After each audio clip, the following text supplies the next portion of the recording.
They put her on the auction platform as if she were cattle. A teacher, a woman with a name, a father, and legally owned land. And they chained her up in front of the whole town on an ordinary Tuesday morning. No one spoke. No one moved. Because in Black Hollow, justice has long been valuable, and the richest always pay the highest. But they didn't know that a man was riding into town that day, and his name, just a name, was enough to make even the bravest man forget how to draw his gun. If you love stories of justice, courage, and people who never give up, please like and comment the name of the city you're watching so I know how far this story has come. And don't go anywhere, because what happens next will change Black Hollow forever. The morning started the way most bad mornings did in Black Hollow, quiet and wrong. There was a stillness to the town that had nothing to do with peace, the kind of stillness that settles when people have learned that speaking up costs more than staying silent. Shop owners swept their front stoops without looking up. Women with market baskets walked faster than usual, eyes fixed somewhere between their feet and the middle distance. Even the dogs seemed to know something was happening in the square, because they weren't barking. They'd press themselves under porches and boardwalks, low to the ground, watching with the cautious intelligence animals have when violence is nearby. Lydia Mercer felt the cold metal of the shackles before she fully understood where she was. Her wrists had been bound since before dawn. Deputy Harlan Crew and two men she didn't recognize had come to her door while the sky was still dark, while the last stars were still fading. She'd opened the door with a lamp in her hand, her hair not yet pinned, wearing the plain gray dress she'd slept in because she'd fallen asleep at her writing desk again, grading arithmetic papers for the Dolan children, of all things. And then there was a boot against her door frame and a hand around her arm, and the lamp was gone, somewhere on the floor, and she was being walked out of her own house before she could think to scream. She thought about screaming now. The square was filling up, not with an eager crowd. These weren't people who wanted to be there. She could see it in how they stood, arms crossed, shoulders hunched, positioned near exits and alley mouths like they were calculating the fastest route away. The Callahans were there, old Eli with his gray beard and his wife Margaret, both of them staring at the dust between their boots. Reverend Sutter stood near the water trough on the far side, his hat in his hands, turning the brim in circles. He wasn't looking at Lydia. She noticed that. The Reverend was not looking at her. She was on a raised platform they'd built from the back of a wagon, the boards rough and uneven beneath her feet. Beside her stood a man she'd never seen before, heavy-set, in a dark coat that was too warm for the season, with a voice that carried like a carnival caller's. "Fine morning," he announced, as if this were a horse fair. "Fine morning for honest business." Nobody in the crowd moved. Lydia pulled against the shackles. Not because she thought she'd break them, they were real iron, heavy, already chafing, but because standing still felt like accepting something she hadn't agreed to. She scanned the crowd for a friendly face. She found some faces she recognized. She found no friendliness. Seated on a horse at the edge of the square, elevated enough to see over the crowd, was Aldous Crane. He wore his usual dark vest and the silver watch chain that caught light even on cloudy days. He was perhaps 55, with white hair combed back precisely and pale eyes that moved over the scene the way a man's eyes move when he is surveying property he already owns. His hands were folded on his saddle horn. He looked, Lydia thought, profoundly relaxed. Beside Crane sat three men from his ranch, broad-shouldered, armed, saying nothing. They didn't need to say anything. Their presence said everything. "Let me go," Lydia said. She meant it to come out stronger. It came out mostly steady, which was the best she could manage. The auctioneer didn't look at her. "The lot before us," he said to the crowd, "is a young woman of working age, in good health, with skills in reading and arithmetic." "I'm a school teacher," Lydia said, louder now. "I own the Valley Road property by legal deed. My father purchased that land in 1869 from the territorial office. There are records." "There were records," a voice said. She didn't need to look to know who'd spoken. Sheriff Dale Purvis stepped out from the shade of the mercantile awning, thumbs hooked in his belt, expression carrying that particular kind of smugness that belongs to men who've recently discovered they can't be touched.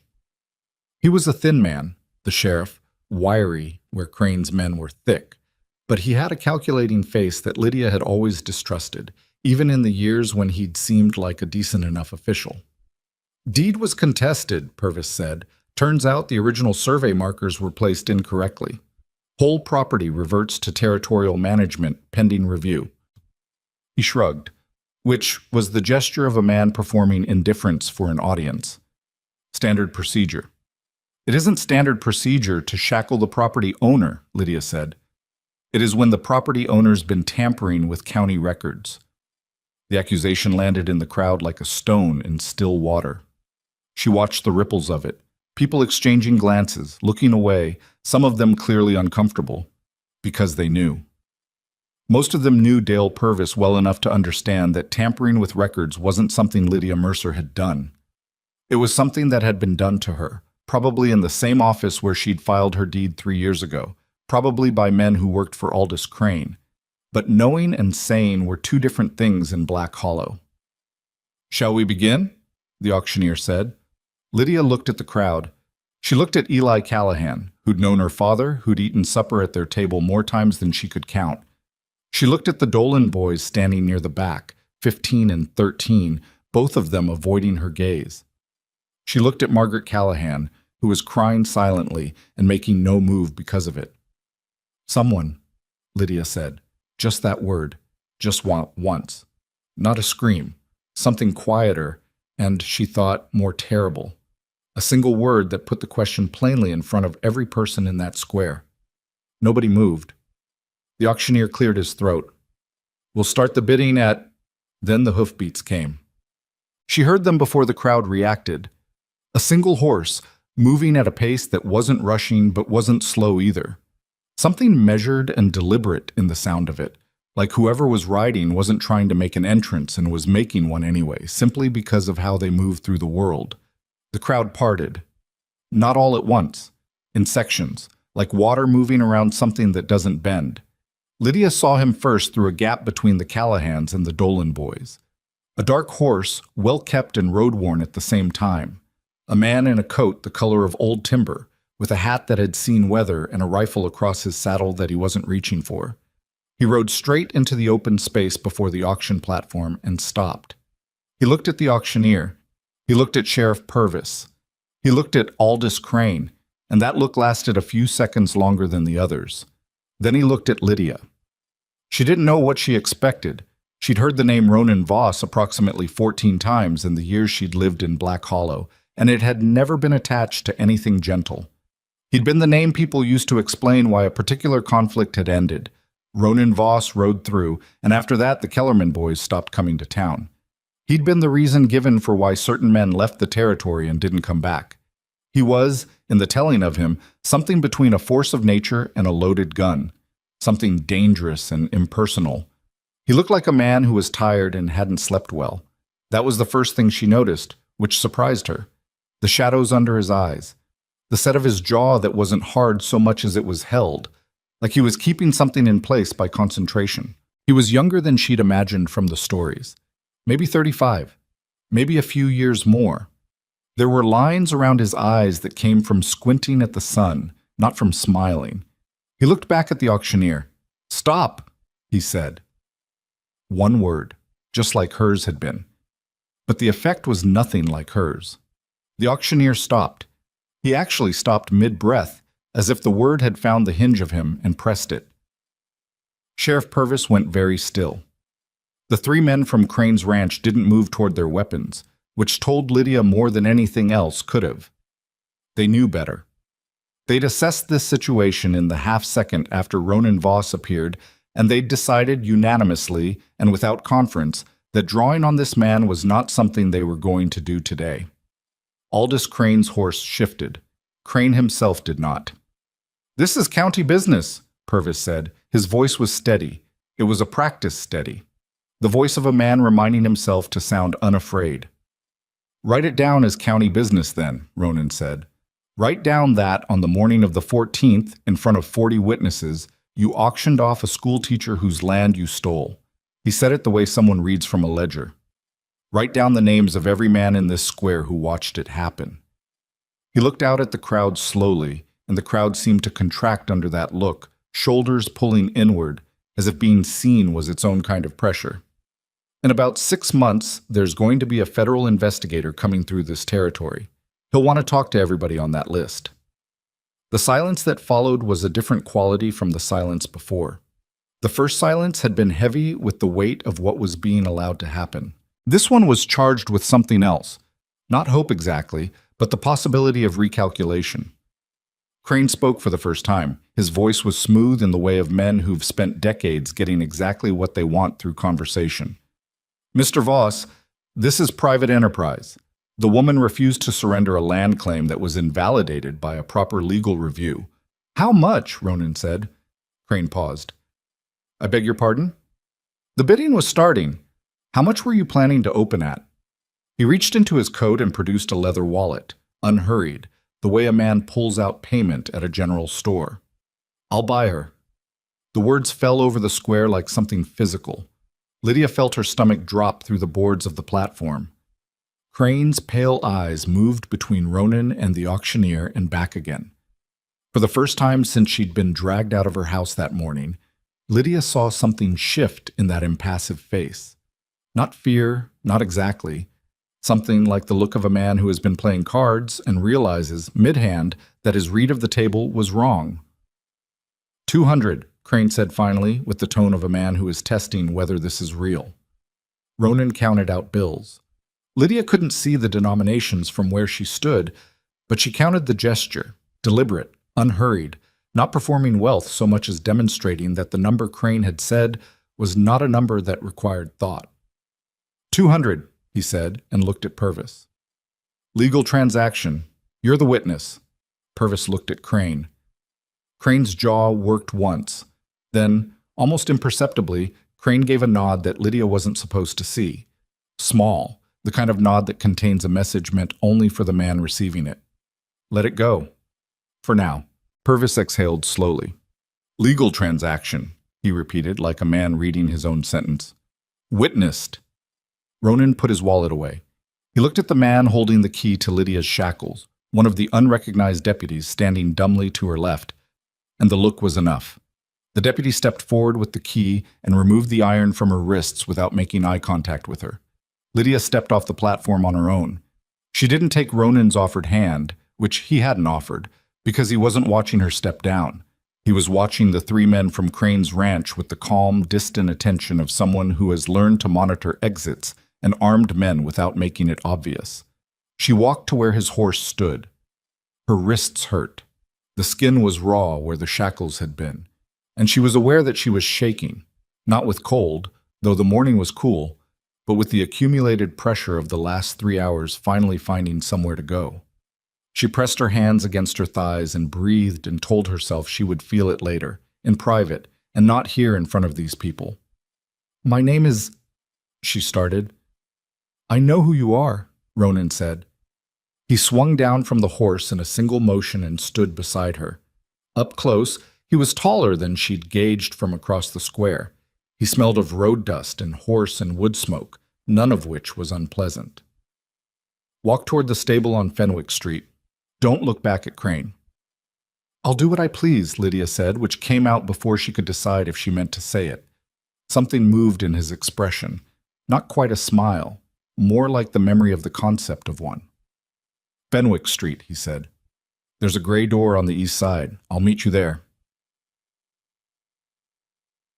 She went because she didn't have a better idea. Fenwick Street was a narrow lane 2 blocks from the square, sandwiched between a tanner's shop and a grain storage building that had been empty for years. The gray door he'd mentioned was actually more green than gray, faded and sun-bleached to a color somewhere in between, and it opened into a small room that smelled of dry leather and old hay. A storage space connected to the stable beyond it, a place where 2 horses shifted in stalls and paid her no mind. Lydia sat down on a wooden crate and put her face in her hands. She didn't cry. She wanted to, in the way the body sometimes pushes toward release when the pressure has been too long and too much, but the tears didn't come, only a long, shuddering exhale that she let out slowly into her palms. Then she straightened up and looked at the wall and cataloged what she actually knew. Her father had died 11 months ago. Influenza, quick and ugly, the same winter that took the Sutter baby and 3 men from the Crane Ranch, which was, in retrospect, the only thing in recent memory that Crane's operation had shared equally with the rest of Black Hollow. Her father, Thomas Mercer, had been a surveyor who'd done honest work for 20 years and purchased a 70-acre parcel in the valley east of town. Good land, with clean water and soil that rewarded farming. He'd left it to Lydia. She'd filed the deed. She'd paid the fees. She'd done everything correctly. And then, 6 months later, a man from Crane's land office had come to her door to explain, very politely, that there had been an irregularity with the original survey. She'd known, even then, that irregularity was a word that meant something specific here. In the 3 years since Aldous Crane had arrived in Black Hollow, with his money and his men and his quiet certainty that the territory was something that could be bought and arranged, 17 families had experienced similar irregularities. 14 of them had signed over their land.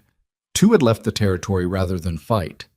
One, old Harris Webb, had made noise about going to the territorial capital and had disappeared 3 weeks later, officially ruled a riding accident, which nobody believed and nobody was willing to say they didn't believe because saying so required a level of courage that Black Hollow had, one way or another, been carefully drained of over 3 years. Lydia had refused to sign. She'd spent the better part of 6 months documenting everything she could, not just her own land claim, but cross-referencing the other families' cases, mapping the patterns of invalidation, gathering what records she could from the county office before they could be altered or removed. The result was contained in a leather satchel hidden beneath the floorboards of her schoolroom, which the men who'd come for her this morning had not found, because they'd come to her house and not her school. The satchel contained enough evidence to destroy Aldous Crane. She knew this. She'd known it for 3 months. What she hadn't known was how to get it to someone with the power to act on it, in a territory where every position of authority either answered to Crane or had been made to look away from him. The gray-green door opened. Ronan came in, ducking slightly under the frame, and pulled it shut behind him. He looked around the small space, confirmed they were alone, and leaned against the wall across from her. "You're bleeding," he said. She looked at her wrists.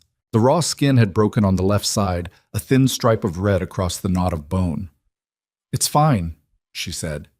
He didn't argue, just watched her with those tired eyes. "I'm not yours," she said. "Whatever you told them, I'm not property you purchased." "No," he agreed. He pulled a strip of clean cloth from his coat. She didn't know how or why he had it, and held it out to her. "The law says otherwise for the moment. The law in this county has been useful to the wrong people." She took the cloth, wrapped her wrist herself. "What do you want?" "I want to know if you still have the map." She went very still. He watched her go still and didn't react to it, which told her that her reaction was something he'd expected. "Lydia Mercer," he said. "Father, a surveyor. Spent 6 months building a case against Aldous Crane's land syndicate. The evidence includes survey maps, cross-reference property records, and witness statements from 11 families. Hidden somewhere in your school." He paused. "That's what I've been told." "By who?" "A man named Fletcher Webb." Her chest tightened. Harris Webb's brother. Fletcher had left Black Hollow 8 months ago, relocated to the territory capital, and had apparently been doing something with his time there that she hadn't known about. "Fletcher's alive," she said. Not a question. "Alive and talking to a federal land investigator named Caswell. Caswell's been building a case against the Crane Syndicate for 2 years. He's got pieces. He needs the map to connect everything." Ronan looked at her steadily. "You're the piece he's missing." Lydia sat with this for a moment. The morning's fear was still in her system. She could feel it in her hands, in the slightly elevated way her heart was working. But beneath it, something else was clarifying. Something she recognized as the feeling she got when a complicated problem suddenly simplified itself. "You're not a lawman," she said. "No. You're not with Crane." "Obviously not." "Then what are you?" He considered this with the seriousness of a man who doesn't give answers carelessly. "Someone who's been watching what Crane does to this territory for longer than you have," he said. "And someone who is done watching." She studied him. The tired eyes, the held jaw, the coat with the worn elbows and the clean cloth tucked into the pocket. The way he'd ridden into the square, not dramatic, not threatening, just present, in a way that contained its own authority. She was a woman who'd spent years teaching children to read, which was, at its core, a practice of paying attention to what people were actually doing rather than what they appeared to be doing. "There are conditions," she said. "Name them." "I need the school to still be standing when this is over. The children have nowhere else to go." He nodded once. "The Webb family gets their land back. Not just Fletcher, all of them, whatever parcels Crane took from Harris before he died. That depends on what Caswell's office can recover legally. I can't promise what's outside my control." She appreciated that he didn't just say yes. "Fair," she said. "Anything else?" "Yes. You tell me everything you know about the syndicate, not the version you'd tell a person you were protecting from information, the real version." Something shifted in his expression again, or swore, that almost smile that wasn't quite. "You're not what I expected," he said. "People keep thinking I'm a school teacher like that's a limitation," Lydia said. "I've spent 3 years in this town. I know where every road goes and which ones flood in spring. I know which ranches have water and which ones are dry by August, and I know exactly why Crane wants the valley." "Why?" "Because the river runs through the eastern corner of my father's land, not a creek, the main river. Whoever controls that parcel controls water rights for every property downstream. Crane's been playing a long game." She looked at Ronan. "He doesn't want the valley. He wants the water. Everything else is theater." The almost smile became briefly something more real. It lasted about a second and a half, and then it was gone. "All right," he said. "We need to move before Crane decides $200 was worth a different kind of response." He straightened off the wall. "Can you get to the school from here without using the main street?" "Through the Tanner's back lot and along the creek bed. It adds 10 minutes. "We have 10 minutes. He moved toward the door, then paused. "The map? It's at the school?" "Under the floorboards behind my desk," she said. "There's more than a map. 3 months of documentation, survey comparisons, deed records I copied by hand before they were altered, signed statements from 9 families who were afraid to speak publicly." He turned and looked at her with an expression she couldn't quite read. "You built a legal case," he said. "I'm a teacher," Lydia said. "That's what we do. We organize information." The path to the school took them along the creek bed, which was still cold from the night's chill, and through a gap in the fence behind the Tanner's lot that Lydia had used more than once when she was running late in the mornings and the main street was congested. Ronan followed her without asking questions about which way to turn, which she respected. She didn't need to be led in the town where she lived. The school was a single-room building on the north edge of town, away from the commercial square, close enough to the residential lots that parents could watch it from their kitchen windows. It was the newest building in Black Hollow that had been built for a purpose other than commerce, funded partly by territorial education money, and partly by a collection her father had organized among the ranching families before he got sick. The paint was still good. The windows were clean. Lydia kept it the way her father had kept his survey equipment, in better shape than necessary because things that mattered deserved that attention. She unlocked the door and went directly to her desk. The room smelled of chalk and pine wood and the specific dryness of paper that's been used and reused until it's absorbed the quality of the room it lives in. 20 desks in rows, slates on the side wall, the alphabet in her own handwriting across the top of the blackboard because she'd replaced the printed version when it faded and had simply done it herself. On the right-hand side of the room, a loose board behind her chair. She pried it up with the letter opener she kept in her top drawer and reached into the hollow beneath. The satchel was there. She held it for a moment before pulling it out.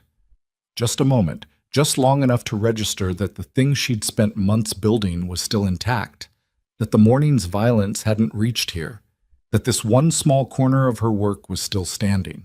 She pulled it out and placed it on her desk and unclasped it. Ronan stood near the door watching the window. "How many people know about this?" "Nobody. I haven't told anyone in Black Hollow. It wasn't safe to." "Fletcher Webb knew. Fletcher left before I finished the documentation. He knew I was building something, not what it contained." She spread the top documents on the desk, the survey maps, her father's original, and 3 subsequent ones she'd obtained or copied, laid out side by side to show the progressive discrepancies. "Look at this." He came to the desk. She'd expected him to give the papers a cursory look, the kind of look men gave to things women had organized when they were being polite about not being interested. Instead, he leaned over the maps and actually looked at them. His finger moved to the property boundary lines and traced them without touching the paper. "These markers," he said. "The original survey places the eastern boundary at the ridge." "Yes. This one," he indicated the second map, filed 2 years after the first, "shows the boundary 50 yards west of the ridge." "Yes?" "And the river falls in the gap." "Yes," Lydia said. "That's the entire game. My father's original survey includes the river.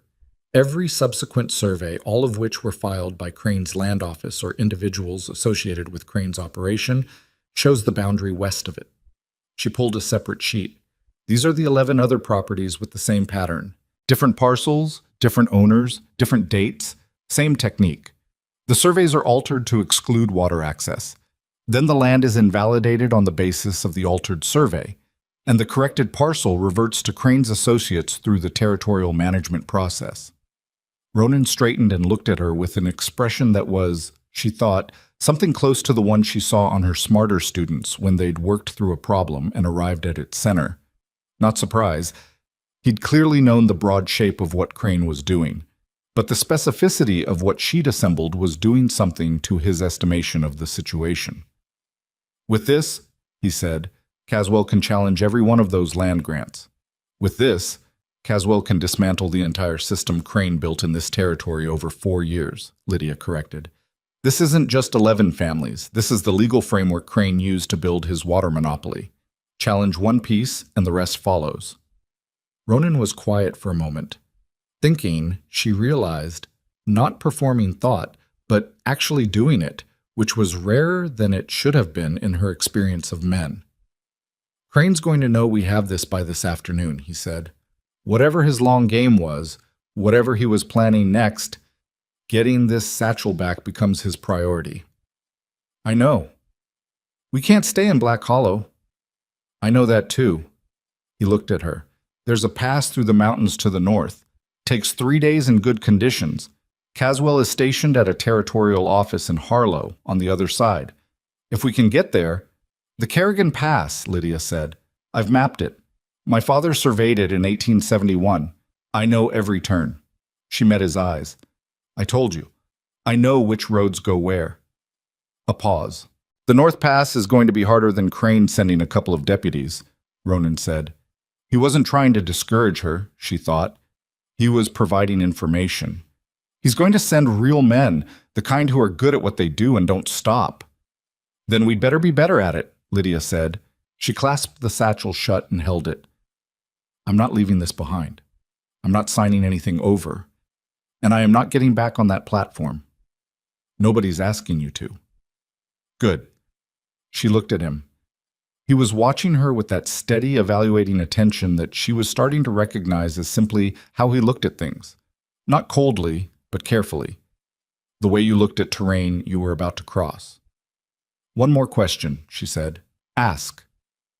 "The sentence you said in the square. The one that stopped everything."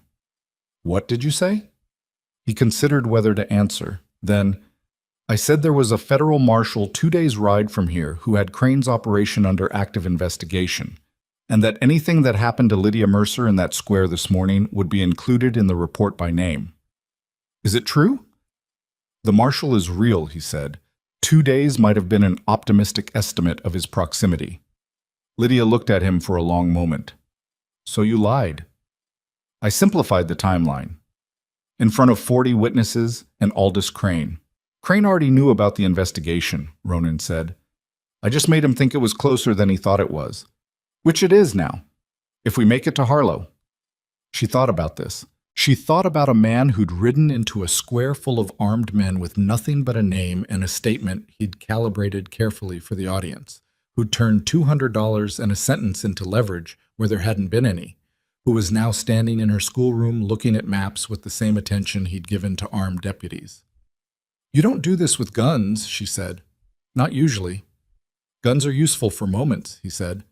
"Most of what Crane does lives in the law, in paperwork, in the gap between what's written and what actually happened."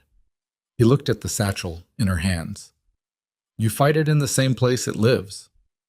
Outside, somewhere on the main street, there was the sound of horses moving at a purposeful pace. Ronan straightened. We need to go. Lydia slung the satchel across her body, under her coat, against her ribs where she could feel it. She looked around the schoolroom, the alphabet over the blackboard, the 20 small desks, the chalk still sitting in the ledge where she'd left it after yesterday's lesson. I'll be back, she said. It wasn't addressed to Ronan. It wasn't quite addressed to the room. She followed him out the back door, into the thin morning sun, with everything that could save Black Hollow strapped across her chest and 3 days of mountain wilderness between her and the man who could use it. Behind them, the town held its breath the way it always did, waiting to see which way the wind was going to break, and trying not to be standing in the wrong place when it did. They reached Ronan's horse at the edge of the creek bed where he'd tied it behind a stand of cottonwood while they were inside. It was a good animal. Lydia could see that immediately. The kind of horse that didn't waste energy fidgeting, that stood with its weight distributed patiently and lifted its head when Ronan appeared without the overeager anxiety that suggested bad handling. There's a second horse, Ronan said, already untying the reins. A bay. At the Hollis Ranch on the road north. Caleb Hollis is keeping it for me. Caleb Hollis owes me 2 months of his daughter's reading lessons, Lydia said. He knows. He's the one who suggested I find you first. Ronan swung up onto the horse. Can you ride behind? I have my own horse at the livery. The livery on Alderman Street is going to have Crane's men in it within the hour. She considered this and came to the conclusion that he was right, which she found mildly irritating. She put her foot in the stirrup he'd vacated. He'd shifted forward to give her the back, and settled behind him. The satchel pressed between them, which was uncomfortable but manageable. I need to tell you something, she said as the horse started moving, picking through the cottonwoods at an angle away from the main street. Tell me. I recognize the name Ronan Voss. Most people in this territory do. The things they say about you. She paused, organizing her words. Most of them are about violence, men who didn't come back, settlements that ended badly for certain parties. Yes, he said, not denying it. I'm not asking you to explain yourself, she said. I'm telling you that I make my own assessments. I've made one about you today and I may revise it as we go, but I want you to know that I'm paying attention. The horse moved through a gap in the fence at the edge of the residential lots and onto a track that ran north, parallel to the main road, but screened by a line of scrubby cedar. The town of Black Hollow fell behind them. Fair, Ronan said. The same word she'd used earlier, she noticed. The mountains were blue and distant ahead, still wearing the last of the morning cloud on their upper slopes. 3 days of hard country. Bounty hunters and deputies and the particular variety of men Aldous Crane employed who were good at finding people who didn't want to be found.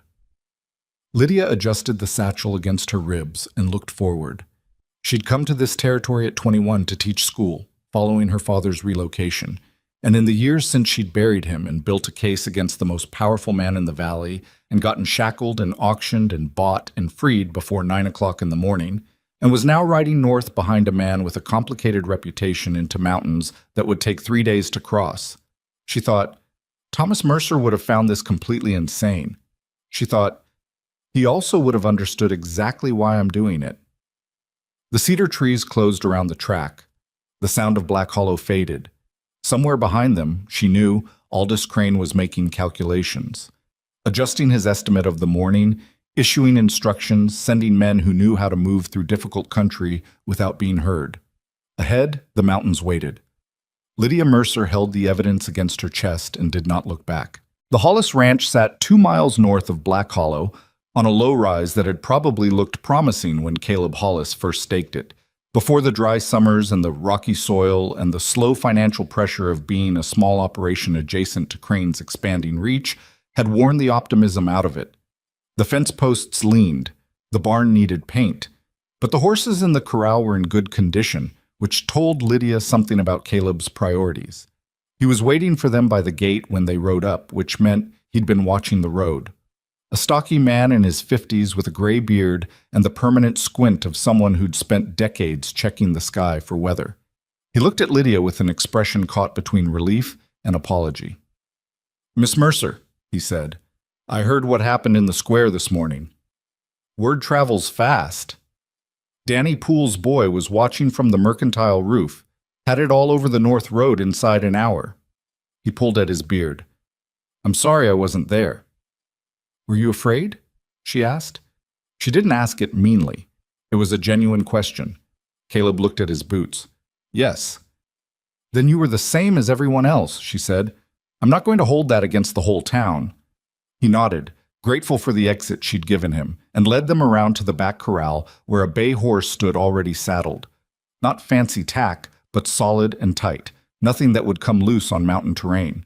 Beside the saddle hung a pair of saddlebags. "Provisions," Caleb said. 3 days' worth if you're careful. Dried meat, hardtack, 2 canteens. There's a bedroll tied behind." He paused. "And this." He held out a folded piece of paper to Lydia. She took it and opened it. A hand-drawn map, rougher than her father's professional surveys, but recognizable. The mountain pass, with notations in cramped handwriting marking water sources, and a shelter at the midpoint, a line cabin belonging to someone named Orrin Platt, that Caleb had apparently arranged access to. "Platt won't be there," Caleb said. "He's down in the valley until late autumn. Doors unlocked. Firewood stacked on the east side." "You planned this," Lydia said, looking up. "We've been planning it since Fletcher Webb wrote to me 4 months ago," Caleb said. He glanced at Ronan, then back at her. "Fletcher said if it ever came to a head, someone would need to be ready on the north end. I'm not much for fighting, but I can pack a saddlebag and keep a horse saddled." Ronan had swung down and was checking the bay's cinch, tightening it 2 fingers worth, which confirmed Lydia's instinct that the saddle had been put on in a hurry. He didn't comment on the conversation, just worked through the horse with the focused efficiency of someone accustomed to preparing for departure quickly. "They'll come here," Lydia said to Caleb. "Crane's men." "I know it." He didn't look alarmed exactly. Resigned, maybe. The face of a man who has done the calculation and accepted the cost. "I'll tell them you went south toward the river crossing. That'll buy you half a day, maybe." "It might cost you more than half a day's trouble." "My Clara married a boy from over the ridge last spring," Caleb said. "Good man. They're expecting their first." He looked at the mountains on the northern horizon. "I want her to grow up in a territory that's not owned by Aldous Crane. That's worth some trouble." Lydia looked at him for a moment, then handed him back the map, walked to the bay horse, and mounted without ceremony. "Thank you, Caleb," she said. He nodded once and stepped back from the horses. Ronan swung onto his horse, and they went north. For the first hour, neither of them spoke much. The terrain climbed steadily once they cleared the ranch lands, the flat valley floor giving way to rocky switchbacks, where the horses had to pick their way carefully. Lydia focused on the trail and let the motion of riding clear some of the morning from her system. The fear she'd been holding since before dawn was transforming into something more manageable, not gone, but compressed into a background awareness that kept her attention sharp rather than flooding it. She found herself studying Ronan when the trail widened enough to ride side by side. The way he handled his horse, economy of movement, no unnecessary signals, the kind of riding that comes from years and not instruction.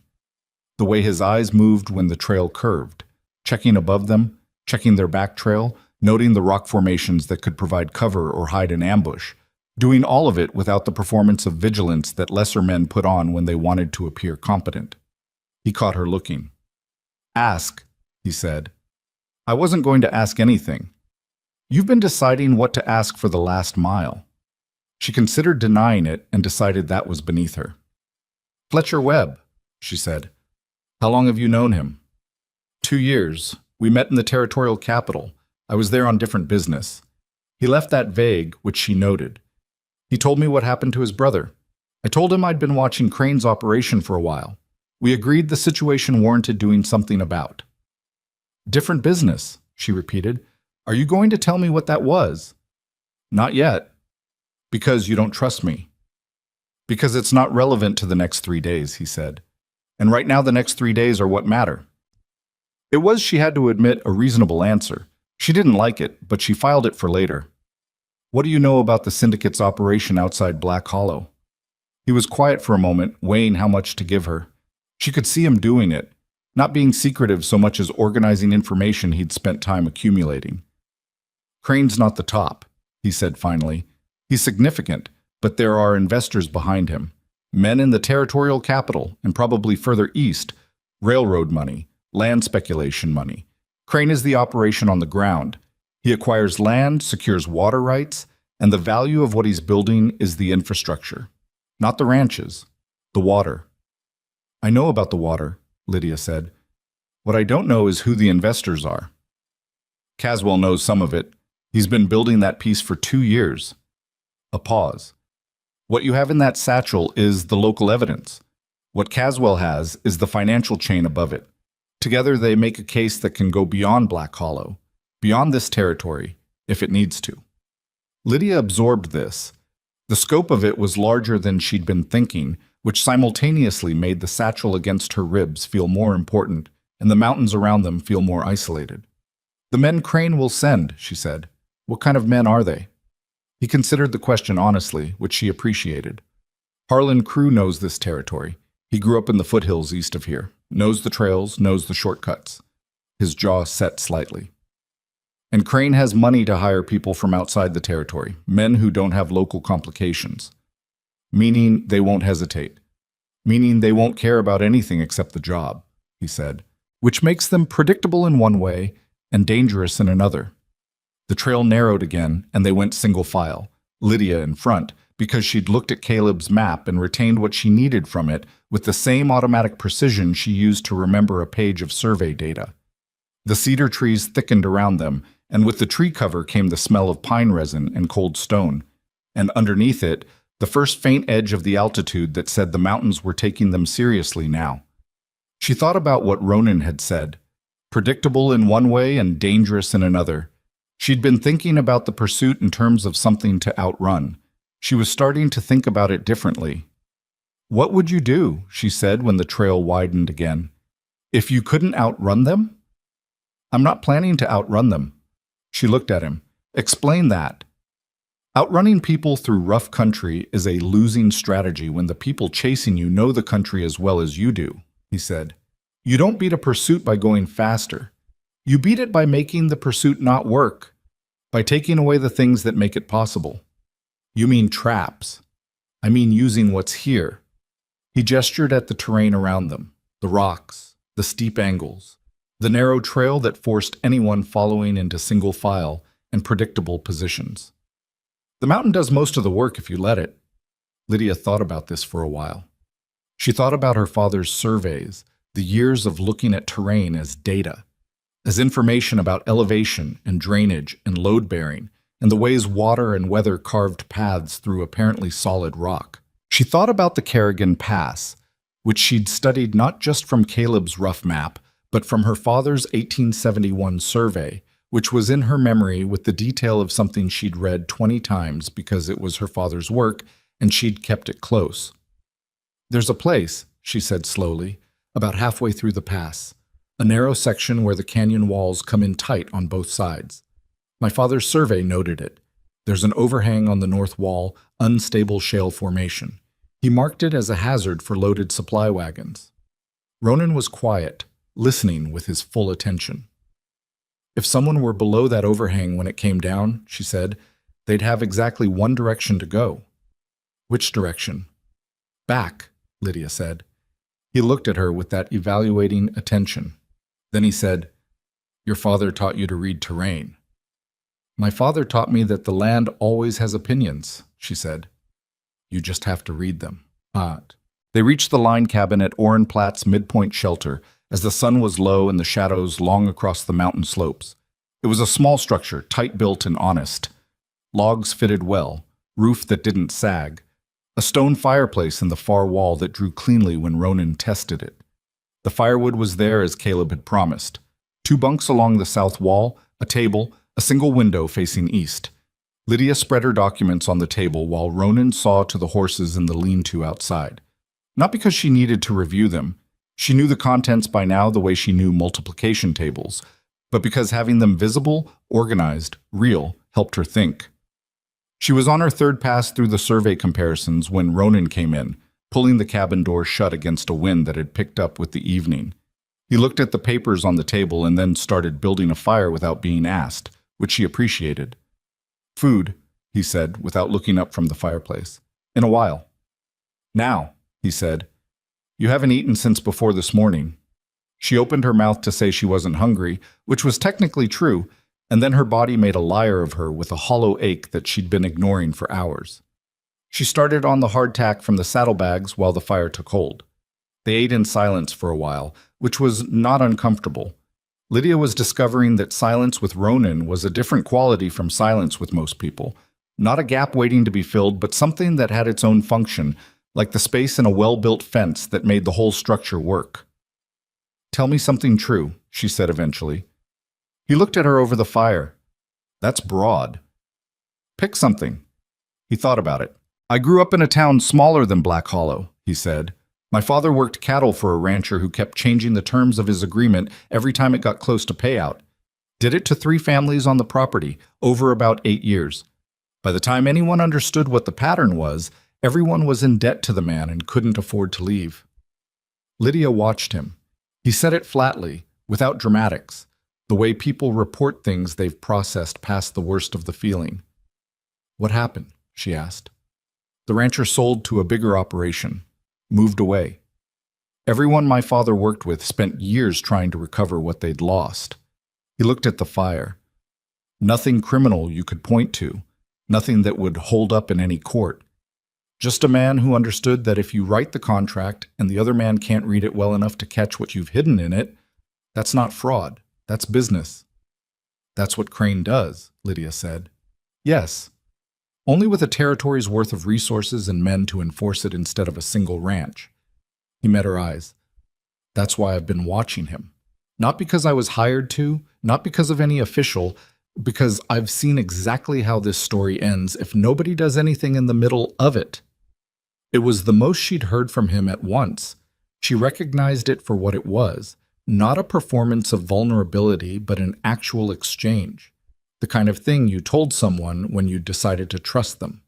She decided to give something back. "My father knew," she said, "about 6 months before he died. He'd started to see the pattern in the survey discrepancies. He was a surveyor, he couldn't not see it. He told me he thought something was wrong and that he was going to look into it carefully before saying anything to anyone." She paused. "He got sick before he could finish, but he'd written notes, hidden them with the deed." She looked at her hands.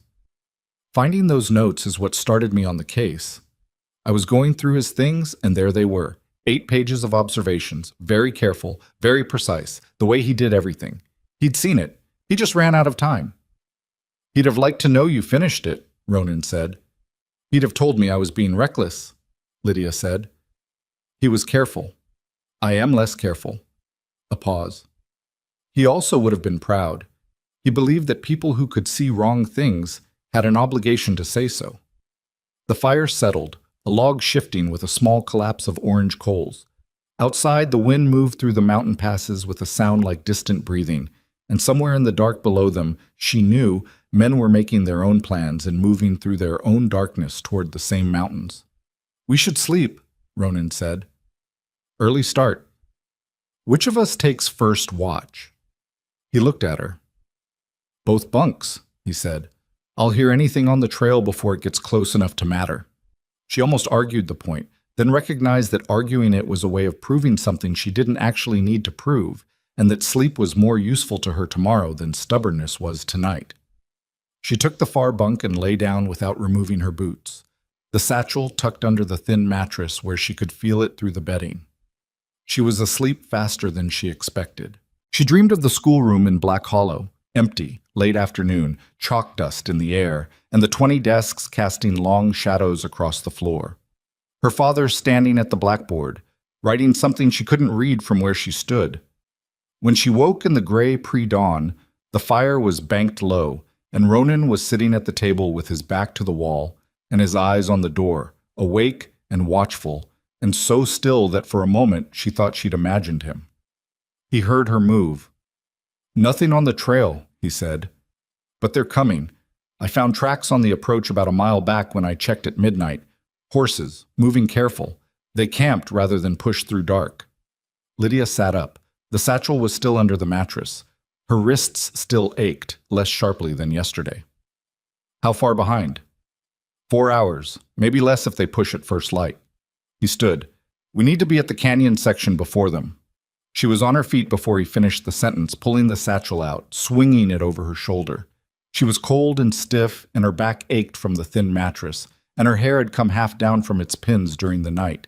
She didn't care about any of it. The shale formation, she said. My father's survey marked it at approximately 2 miles past the high point of the pass. There's a creek crossing just before it. You'll know the section because the canyon walls go from maybe 30 feet apart to about 15. We'll need to be through it and positioned above before they enter. I know. She looked at him in the low firelight. You've done this kind of thing before. He picked up his rifle from where it leaned against the table. Set terrain advantages? Yes. No, she said. Made a plan with someone. Let someone else's knowledge into your planning. He paused. Less often, he said. She took that as the honest answer it was, and went to get her horse. The mountains were still dark above them, and the cold came down from the peaks like something with intention. Lydia Mercer pulled her coat tighter and looked up at the high country they were riding into, and something settled in her chest.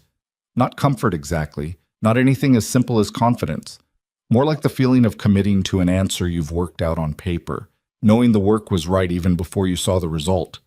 She'd built this case alone, in a town that was afraid to see what she was seeing, and she'd carried it out on the one morning when everything went wrong. She wasn't going to stop now because the road was hard. She never had been. The high point of the Kerrigan Pass came just as the sun cleared the eastern peaks, and for about 30 seconds the light hit the snow on the upper ridges and turned everything gold and brutal and beautiful in the way that high country sometimes did, indifferent to whoever happened to be standing in it. Lydia didn't stop to look at it. She was counting landmarks against her father's survey in her memory. The split boulder at the second switchback, the dry creek bed that marked the descent, the stand of dead timber that meant the canyon section was close. Her father had surveyed this pass in early autumn of 1871, noting everything with the precise, unhurried attention that had defined his work. She'd read his notes so many times in the past year that she could almost hear his voice in the measurements, the careful way he'd flagged the shale formation on the north wall as unstable, recommend avoidance for loaded freight. He hadn't been thinking about it as a weapon. She was. There, she said. Ronan pulled up beside her and looked where she was pointing. The canyon mouth was below them, the walls narrowing exactly as she'd described, from wide to tight in the space of maybe 40 yards, the passage between them barely enough for 2 horses abreast.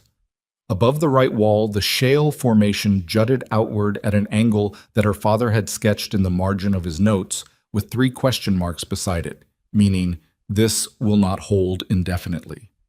How much of that comes down if it goes? Ronan asked. Enough to block the passage for days, maybe permanently at the base. She looked at the formation carefully. The question is what starts it. He was already studying the angles, the way she'd watched him study the survey maps in the schoolroom, fully, without rushing to conclusions. There's a seam running horizontal about 6 feet up the face, he said. You can see where the rock color changes. That's where it separates from the stable section above. My father marked a crack there in 1871. 15 years of freeze-thaw cycles since then. It won't take much. He looked at her. But the timing has to be exact. If it goes too early, they stop before entering. Too late. I know, she said. They needed to be through the canyon themselves, positioned on the far side, with enough time to get above the north wall before Crane's men entered the passage below. And they needed to know exactly when those men were coming. Not an estimate, not a guess. An exact count with exact timing. Go through, Ronan said. Take the horses to the far side and get them off the trail. There's a tree line about 200 yards past the canyon mouth on the right. Get into it and wait. What are you doing? Going back up the slope to see how far behind they are. He was already turning his horse. Ronan. She said his name sharply enough that he stopped. Don't do anything alone that we plan together. He looked at her for a beat. I'm going to look, that's all. Look fast, she said, because once they're in the canyon, there's no second chance at the timing. He went back up the trail. Lydia took both horses through the canyon mouth. The passage was everything her father's survey had said. Cold in there, the sun not reaching the floor at this hour.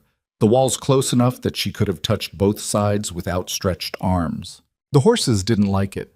Her bay shifted its weight nervously, ears back, picking up on something in the acoustics or the air that registered as wrongness.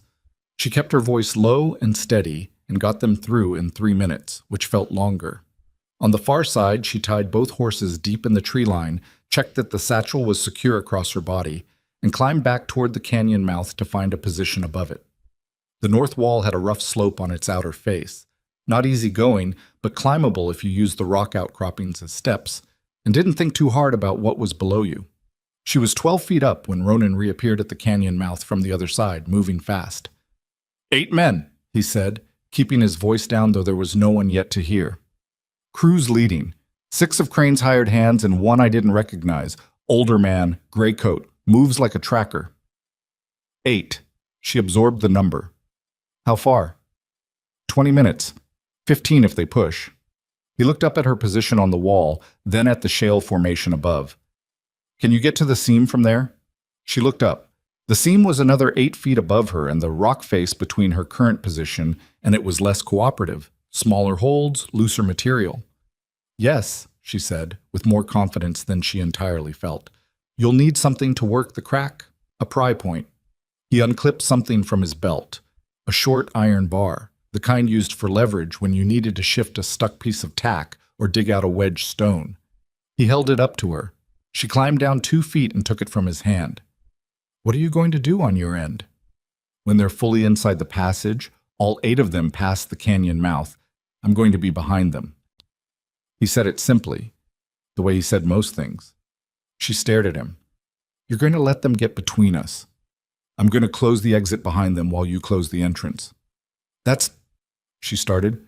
The only way to make sure they can't turn back and regroup, he said. If any of them get out the south end, they go back to Crane. They report what happened, where we are, and Crane sends twice as many. He looked up at her steadily. Inside that canyon, 8 men with guns are manageable. Spread across open country, they're not. She wanted to find the flaw in his reasoning. She worked through it twice and couldn't. What closes the south end? The bridge, he said. There's a rope bridge across the gorge at the South Canyon mouth. I'm going to cut it after the last man crosses. She looked at him. The thing he was proposing meant being on the wrong side of that bridge, trapped in the canyon with 8 armed men, and only the collapse of the north wall as a way to change the balance. It was the kind of plan that required absolute certainty in the execution, because there was no version of it that allowed for a mistake. You'd be trapped in there with them, she said. For a while, he agreed. Ronan, that's Lydia. He said her name the same way she'd said his. Not sharp, but with enough weight to stop the sentence she was building. I've been inside worse odds than this, and I won't be managing them alone. You'll be above. She held his gaze for a moment. Then she turned back to the rock face and started climbing. Don't get shot before I bring the wall down, she said. Working on it, he said, and moved toward the south end of the passage. The waiting was the worst part. She was 14 feet up the north wall with the iron bar in her hand and a crack in the shale 6 inches from her face, and she had nothing to do but hold her position and listen. The rock was cold under her hands. Her left shoulder ached where she was braced against the face, and the satchel kept catching on outcroppings, and she had to keep adjusting her weight in ways that made small sounds she didn't like. Below and behind her, the canyon floor was empty. Ahead and below, somewhere on the south side of the passage, Ronan was positioning himself near a rope bridge she hadn't seen and couldn't evaluate. She thought about her father's survey notes. Unstable. Recommend avoidance.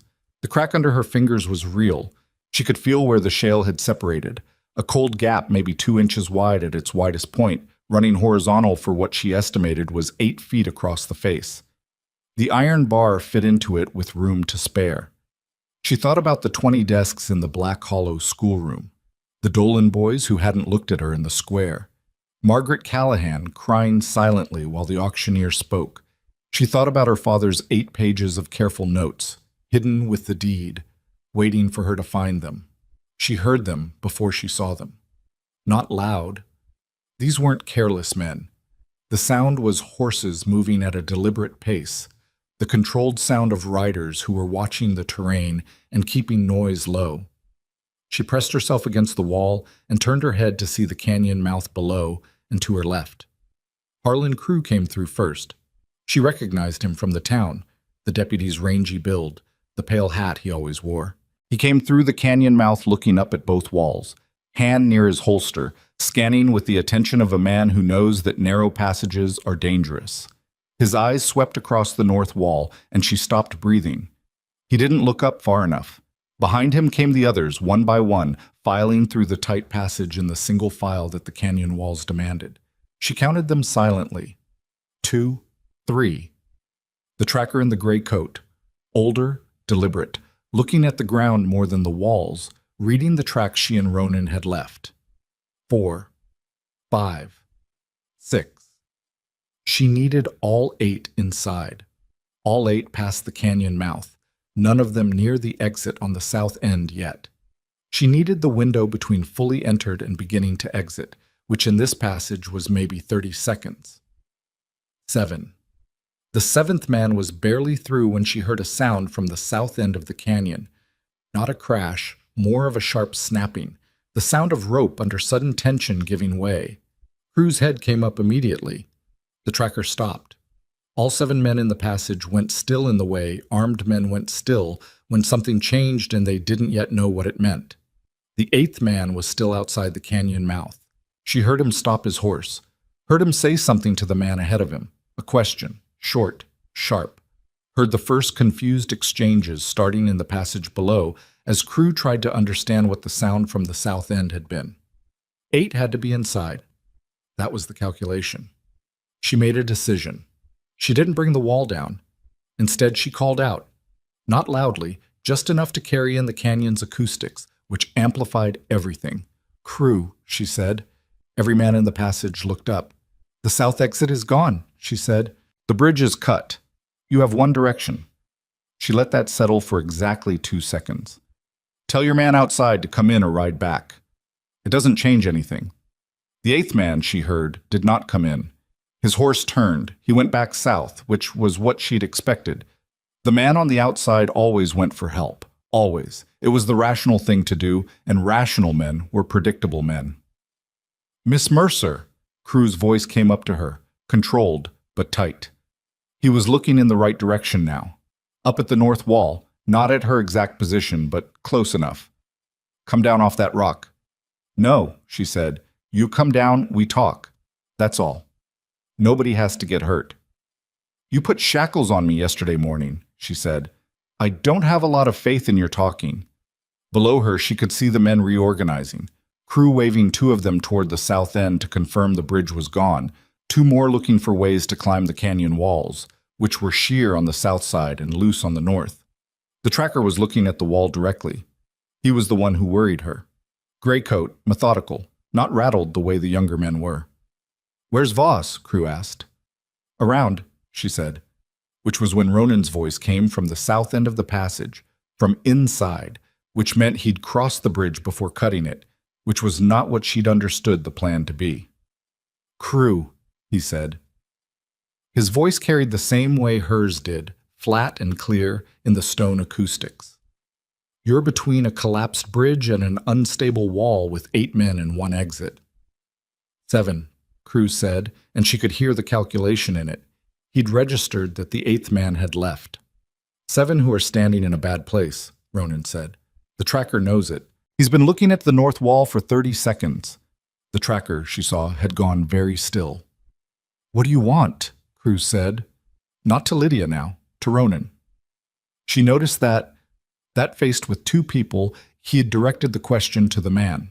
She stored it for later because the habit of it was something she understood and something she was going to think about when she had time. I want you to tell Aldous Crane what you saw here, Ronan said. I want you to tell him exactly how this morning went. And I want you to think carefully about whether what he's paying you is worth standing in this canyon again. A pause.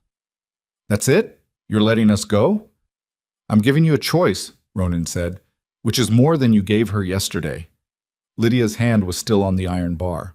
She watched the men below. She watched Crew specifically. The set of his shoulders, the way his eyes moved between the south end where Ronan's voice had come from and the north wall above her.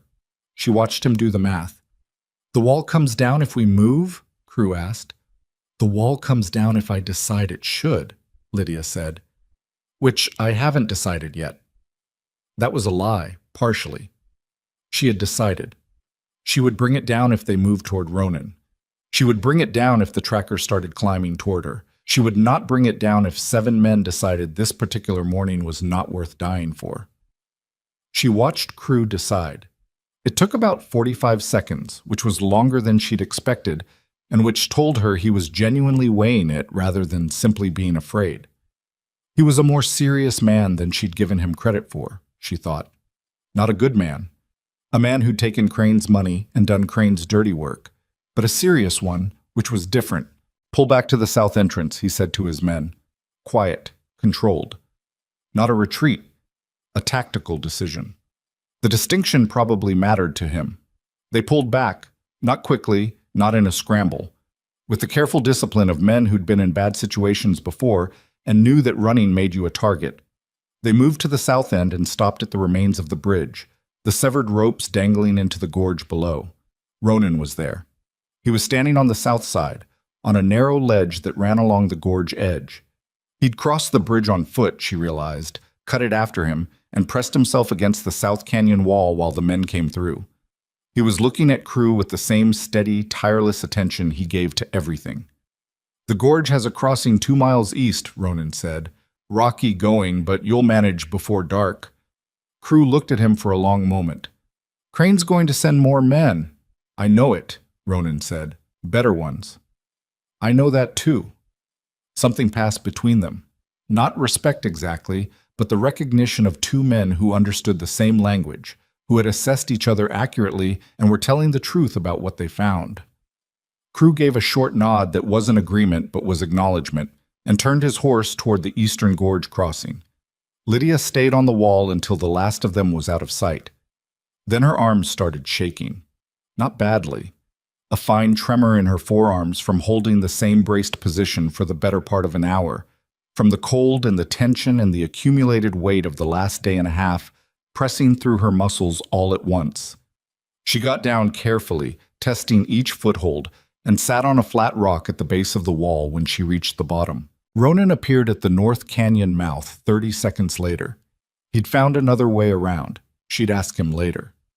He stopped when he saw her and took in the shaking hands and the way she was sitting. "Are you hurt?" he asked. "No," she said. "My arms are tired." He sat down on the rock beside her, not too close, not making anything of it. He didn't say anything about what had just happened, which she appreciated enormously.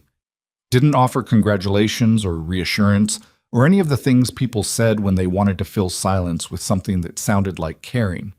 After a minute, she said, "You were on the inside of the bridge." "Yes." "That wasn't what we discussed." "It was a modification," he said. "A modification that meant if I'd misjudged the timing on the wall, you'd have been buried under it." "You didn't misjudge it." "I didn't bring it down at all." "No," he said. "You didn't need to." He looked at her. "That was your call. You were above it. I trusted your read." She looked at her hands, which had stopped shaking. The iron bar was still in her right one. She set it down on the rock. "Crane's going to know where we are now," she said. "The 8th man who rode back, he'll report everything. Crew will find his way around the gorge by nightfall and report the same." "Yes." "So Harlow is still where we need to be." "We have half a day's lead," Ronan said. "Less than we wanted, more than nothing." He stood. "Can you ride?" She stood. Her legs were steadier than her arms had been, which was something. "I've been riding since I was 7, she said. "That's not what I asked." She looked at him. "Yes," she said. "I can ride." They went to get the horses. The canyon fell behind them as the trail descended toward the eastern slopes, and with it the cold shadow of the pass, the unstable shale that hadn't moved and still wouldn't for however many more years the mountain decided to hold it. Lydia rode with the satchel against her ribs, and the memory of 8 men standing in a passage they couldn't exit, choosing to back down rather than push forward. Crew had said Crane would send better men. He was probably right. The town of Harlow was still a day's hard ride ahead, and somewhere behind them, the machinery of Aldous Crane's operation was already recalibrating, sending signals and riders and instructions through the same territory she was trying to cross. She kept her eyes on the trail ahead and did not let herself think about what happened if they didn't make it. There was no version of this story where she stopped and turned around, and she'd known that since the moment she pried open those floorboards in her father's house and found 8 pages of careful handwriting that told her exactly what kind of world she was living in. She'd known it since before that, probably. She just hadn't had a reason to move yet. They rode into Harlow on the afternoon of the 3rd day, coming down from the eastern slope of the mountains on a trail that had been rough for the last 6 miles and had done nothing to improve either their horses or their dispositions. Lydia's bay had thrown a shoe somewhere around midday, and the last stretch had been slow going, walking the animal rather than pushing it on uneven ground. Ronan's horse was tired in the way of horses that have been asked for more than usual and have given it without complaint but were done pretending otherwise. Harlow itself was bigger than Black Hollow, a proper territorial town with 2 main streets and a freight operation and a land office that bore the seal of the territorial government rather than the informal arrangement that passed for governance in Black Hollow. It felt, Lydia thought as they came down the main approach, like a place where paperwork actually meant something. The difference was visible in small things. The courthouse had its doors open. The sheriff's office had 2 deputies on the porch who looked bored rather than watchful. The general commerce of the street had the comfortable noise of a place that wasn't afraid of its own business hours. The territorial land office was on the north end of the 2nd Street, a stone building with federal insignia above the door that looked permanent in a way that Crane's influence had probably not yet reached, though Lydia wasn't naive enough to assume that meant it was entirely clean. A man named Caswell met them at the door as if he'd been watching for them, which, it turned out, he had. He was younger than she'd expected from how Fletcher Webb had described him. Maybe 40, thin, with a neat beard and the specific kind of tired that came from years of careful work against slow opposition. He wore a federal badge on his coat that he clearly didn't lead with, given that it was half obscured by his lapel, and he shook Lydia's hand before Ronan's, which she noticed and appreciated. "Miss Mercer," he said, "Fletcher described you well. Come inside." The office was orderly in the way of a man who worked with documents, organized but not empty of the evidence of work. Stacked files on 2 tables, maps on the walls, a large ledger open on the central desk. Another man sat in the corner taking notes, young, who Caswell introduced as his associate Reeves, and who nodded without looking up from his ledger. Lydia placed the satchel on the desk and opened it without preamble. Caswell looked at the first document, her father's original survey, with the boundary at the ridge, and then at the second, with the altered line west of the river, and she watched his expression do something careful and controlled that was not quite as controlled as he intended. He picked up the 3rd document, the cross-reference property records, and sat down. "How long did this take you?" he asked. 6 months of active documentation, she said, but some of the source material goes back 3 years. The witness statements. He'd found them. 9 signed statements from families who'd experienced the same land invalidation process, each one documenting dates, names of officials involved, amounts lost. These people signed these voluntarily? They signed them knowing that their names wouldn't be used publicly until it was safe to do so, Lydia said. I gave them my word on that.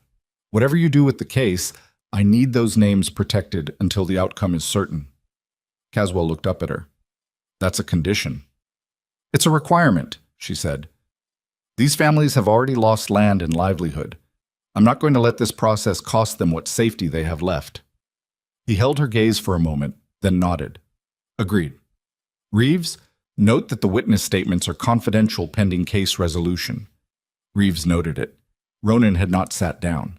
He was standing near the wall, having given the room the same brief assessment he gave every room, and was now watching the door from the corner of his eye in the manner of a man who had not fully stopped being on guard just because they'd arrived somewhere that felt safer. Lydia understood it. They'd pushed hard for 3 days, and the machinery behind them didn't stop because they'd crossed a line into Harlow. Crane knows we made it through the pass, Ronan said to Caswell. His men will be in contact with him by now. How long before he moves against the Black Hollow operation? Caswell set down the survey and looked at Ronan directly for the first time. Something passed between them that Lydia couldn't fully read. Recognition, maybe, of the particular variety that comes from men who've been aware of each other's work without having met. Crane's pattern in every previous territory where he's been investigated has been to accelerate the acquisitions he hasn't completed and liquidate whatever can be liquidated, he said. He'll try to get clean before we can freeze the assets. How fast can you move legally? With what she's brought me. Caswell looked at the spread of documents on his desk. I can file for asset freeze within 48 hours. I have a federal judge in the territorial capital who's been waiting for sufficient documentation to sign the order. He picked up the survey comparison again. This is sufficient documentation. 48 hours, Ronan said. Not quite a question, not quite a judgment, just the number, sitting in the room. There's a telegraph office 2 doors down, Lydia said. Can you reach the judge through that? I can, Caswell said. But it means showing our hand before I've had time to fully review. If Crane liquidates the land grants before the freeze, Lydia said, the families whose statements are in that satchel lose their legal standing to reclaim. The properties become legitimate purchases through a third party, and the fraud gets buried under the transaction. She looked at him steadily. You know that. Caswell rubbed the side of his face with his hand. It was a gesture that told her this was not new information and that he didn't love being pushed on it by someone he'd met 11 minutes ago. Yes, he said. I know that. Then the telegraph goes today, she said. He looked at her, then at Ronan, then back at her, and she could see him deciding something. Not whether she was right, but whether the pace she was setting was one he could manage. Today, he agreed. The telegraph went out within the hour. Lydia spent the remainder of the afternoon in Caswell's office, going through the documentation with him and Reeves, answering questions, clarifying the cross-references, explaining the survey methodology her father had used, and how the alterations diverged from standard practice in ways that an expert could testify to. It was, in its strange way, the most satisfying work she'd done since she'd started building the case, taking the isolated months of solitary documentation and watching it become something that moved in the world, that connected to other pieces, that grew into something larger than what she'd been able to make it alone. Caswell was good at his work. She revised her initial estimate of him upward over the course of the afternoon. He asked precise questions, never the same one twice, and he understood the survey evidence faster than she'd expected, which suggested he'd been doing more preparation on the Crane operation than he'd initially let on. By the time the light outside the office windows had gone orange and long, they had produced a 40-page consolidated summary that Reeves had copied in a clean hand while Lydia dictated and Caswell organized. Ronan came back during this process, having been out for a period she'd tracked without asking about. He brought food from the establishment 2 streets over. Nothing remarkable, just bread and cold meat and something that was approximately coffee, and put it on the corner of the desk without interrupting the work, which was the correct thing to do and which she noticed. When Caswell finally sat back and rubbed his eyes, Lydia realized she'd been sitting in the same chair for 4 hours and her back was informing her about it. The judge will respond by morning, Caswell said. If the order is signed, I'll have federal authority to freeze Crane's land transactions and compel the territorial office to suspend all pending deed transfers pending review. He picked up one of the survey maps and looked at it. This evidence, combined with what I already have on the financial chain above Crane, the investors in the capital, is enough to dismantle the entire operation. The families, Lydia said, the ones who signed over their land under duress, timeline for reclamation. Complicated, Caswell said. Some of those properties have been held under Crane's operation long enough that there are competing legal claims we'll have to work through. It won't be immediate. He paused. But the legal framework you've documented, the systematic nature of the survey alteration, means we can challenge every one of those transfers on the same grounds. It becomes a pattern of fraud, not 11 individual cases. Which is what it is, Lydia said. Which is what it is, he agreed. She sat back in the chair and looked at the ceiling and let out a breath that she'd been holding, she thought, for approximately 6 months. In the morning, the judge's response came through in 3 telegraph messages that Reeves assembled into a single document and brought to Caswell at breakfast. Lydia was present when Caswell read it. She watched his face and didn't need to read the words. The expression was enough. He looked like a man whose work had just gotten real. "Order signed," he said. "Asset freeze effective immediately on all properties held under the Crane Syndicate. Territorial sheriffs in 4 counties have been notified and are authorized to enforce." He looked up. "We move today." What followed was the administrative equivalent of the canyon, a series of carefully sequenced steps that had to happen in the right order, or the whole structure failed. Caswell dispatched Reeves to the territorial sheriff's office in Harlow with copies of the order. He sent a second telegraph to his contacts in the territorial capital, where the financial end of the operation, the investors above Crane, would be addressed through a separate legal process that was already underway and needed only the trigger of the local freeze to activate. And then there was Black Hollow. "Sheriff Purvis is complicit," Ronan said. He was sitting at the corner of the room, having been present but largely quiet through the morning's proceedings. In the way he was quiet, attentive, absorbing, not absent. "You serve papers on Purvis, he buries them." "I'm aware," Caswell said. "The ranching families in the North Valley have been organizing quietly for months," Lydia said. Both men looked at her. "Caleb Hollis, the Dolan family, the Ketterings who lost their east pasture to Crane 2 years ago. They've been watching what I was doing, not directly, but they knew something was building. Caleb Hollis was keeping Ronan's horse. That wasn't an isolated act. It was people deciding that if a moment came, they'd be ready for it." Caswell considered this. "What are you suggesting?" "I'm suggesting that when the federal order arrives in Black Hollow, it shouldn't arrive through Purvis." She looked at Caswell steadily. "It should arrive through the people it protects. Served in public, witnessed by the community, documented before Purvis can make it disappear." She paused. "Crane controls the official structures in that town. He doesn't control the people. He's kept them afraid, but fear and loyalty aren't the same thing, and I've been watching the difference for 3 years.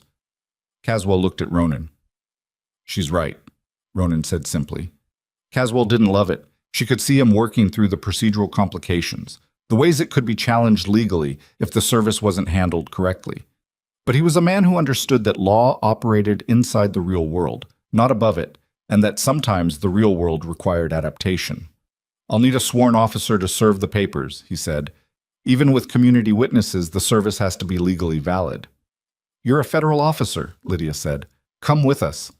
He looked at her for a long moment. Then he said, "How long have you been planning that part of this argument?" "Since last night," she said. "While you were sleeping." "What?" They rode back through the mountain pass, Caswell and Reeves, Lydia and Ronan, and 2 federal deputies from the Harlow office who rode in the kind of careful silence of men who take their work seriously. The Kerrigan Pass took a day and a half going south, following the same trail they'd come north on but in better conditions. The horses rested, the weather clear, and no one pursuing them from behind. Lydia rode past the canyon mouth without stopping, but she looked at it. The shale formation on the north wall was unchanged, the seam still there, the weight of it still waiting for whatever would eventually tip the balance. Her father's survey notation held, unstable, recommend avoidance, and probably would for another decade. She thought about Ronan standing at the south end of that passage, having crossed a rope bridge on foot and cut it behind him, alone on the inside with 8 armed men and nothing but the mountain in her judgment above him. She thought about what kind of person did something like that. Not a simple person. Not a reckless one either. Something more deliberate than recklessness, and more human than simple courage. Because courage was what you had, and deliberateness was what you chose, and what he'd chosen in that canyon was to trust her. Read of the situation completely and stake everything on it. She hadn't had many people do that, not since her father. They came down into the Black Hollow Valley on the morning of the 5th day since she'd been dragged out of her house in the dark. Caleb Hollis saw them first. He was riding his fence line on the north property when they came down the valley road, and he stopped his horse and stared for long enough that she raised a hand in greeting across the distance. He turned and rode hard toward his ranch, which told her the signal was going out. By the time they reached the edge of town, there were people on the road. Not a crowd. Not yet. but Eli Callahan and his wife, Margaret, at the edge of their property, the Ketterings in front of their gate. 3 families from the North Valley, whose names Lydia knew and whose land Crane had taken, standing in the road and looking at the approaching riders with expressions that moved between caution and something else she recognized as the specific expression of people who have been waiting for something they weren't sure would come. Caswell's federal badge was visible on his coat now, lapel flat, no longer half hidden. Lydia pulled her horse alongside Eli Callahan. The old man looked at her with reddened eyes. She didn't know if it was the morning light or something else, and said, "You came back." "I told you I would," she said. She hadn't told him. She'd told the schoolroom. But the spirit of it was true enough. "We didn't help you," he said. "In the square." "You're going to help now," she said. "That's what matters." She moved through the gathering people with the satchel across her body, the same way she'd carried it out of the schoolroom, and the crowd followed them down the main street toward the square. Aldous Crane came out of his land office when the procession reached the square.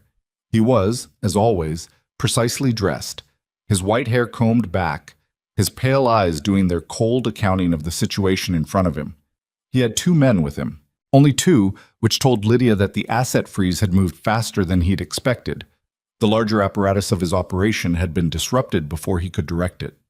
Sheriff Purvis appeared from the direction of his office, one hand at his belt, reading the gathering crowd with the calculating expression of a man trying to determine which way the wind was turning.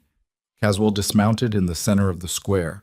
The same platform that had held Lydia 5 days ago was still there, the wagon unmoved, the rough boards warping slightly in the morning sun, and produced the federal order from his coat. "Aldous Crane," he said. His voice wasn't loud, but it carried. "I'm serving you with a federal asset freeze order signed by Judge Harlan of the Territorial Court, effective as of yesterday morning. All land transactions held by your syndicate are suspended pending investigation. You are prohibited from transferring, selling, or encumbering any properties currently held under your operation in this territory." The square was very quiet. Crane looked at the order. He looked at Caswell. He looked at Lydia, and the look was the one she'd always known was underneath the polished exterior. Not rage, not fear, but the cold recognition of a man who has lost a game he thought he owned the board of. "This will be challenged," he said. "It will be," Caswell said. "That's your legal right." "My lawyers will be very busy," Caswell said. "The Capitol Office has your financial records. The territorial investors who funded this operation have been notified that they're named in the federal investigation." He looked at Crane without hostility, just with the flat factuality of a man delivering information. "We have 3 years of documentation, 12 families' worth of evidence, and a complete record of the survey alterations your office filed. The legal challenge you're entitled to is going to be a long one." Crane looked at Lydia again. "You did this." "My father started it," she said. "I finished it." Something moved in his face. Not quite the thing she'd expected. Not a crack in the composure exactly, but a recalculation. A man revising his estimate of what he'd been dealing with for 3 years and not liking what the revision revealed. Purvis had gone still near the edge of the square. He was looking at the federal deputies, at the crowd that had grown behind Lydia and Caswell and Ronan, at the faces of people who'd been afraid of him a week ago and were standing in the street this morning, looking at him with something different. Not rage. They weren't an angry mob, just the plain, sober look of people who'd stopped being afraid, which was, in its way, more final. "Dale Purvis," Caswell said, turning to the sheriff, "the federal order extends to your office. You are suspended pending investigation of complicity in the land fraud operation. Your deputy authority in this county is suspended effective immediately." Purvis opened his mouth. Then he closed it. Then he looked at the crowd and seemed to count something in the faces there, and the count came out against him. He took off his badge. He did it slowly, with the particular dignity of a man trying to preserve some part of himself in a moment that was stripping most of it away. And he set it on the edge of the water trough beside him and walked toward his office without looking at anyone. The square exhaled. It wasn't celebration. Not right away. Not the immediate release that stories sometimes described, where justice arrived and everyone felt it instantly. It was quieter than that and more honest. People looking at each other. The Ketterings finding the Callahans in the crowd and standing close. Margaret Callahan reaching for her husband's arm. The Dolan boys somewhere in the back, both of them looking at Lydia with expressions she'd file away later. The particular look of young men who had seen something they would be thinking about for a long time. Ronan was standing at the edge of the square. He hadn't moved to the center of it, hadn't positioned himself for any of what had just happened. He was where he'd been when they arrived, on the east side, near the alley that ran behind the mercantile, watching with the same steady attention he'd given everything over the last 5 days. Lydia walked to him. It held, she said, meaning the case, meaning the evidence, meaning the thing she'd built in 6 months of solitary work in a town that hadn't been watching. It held, he agreed. She looked out at the square.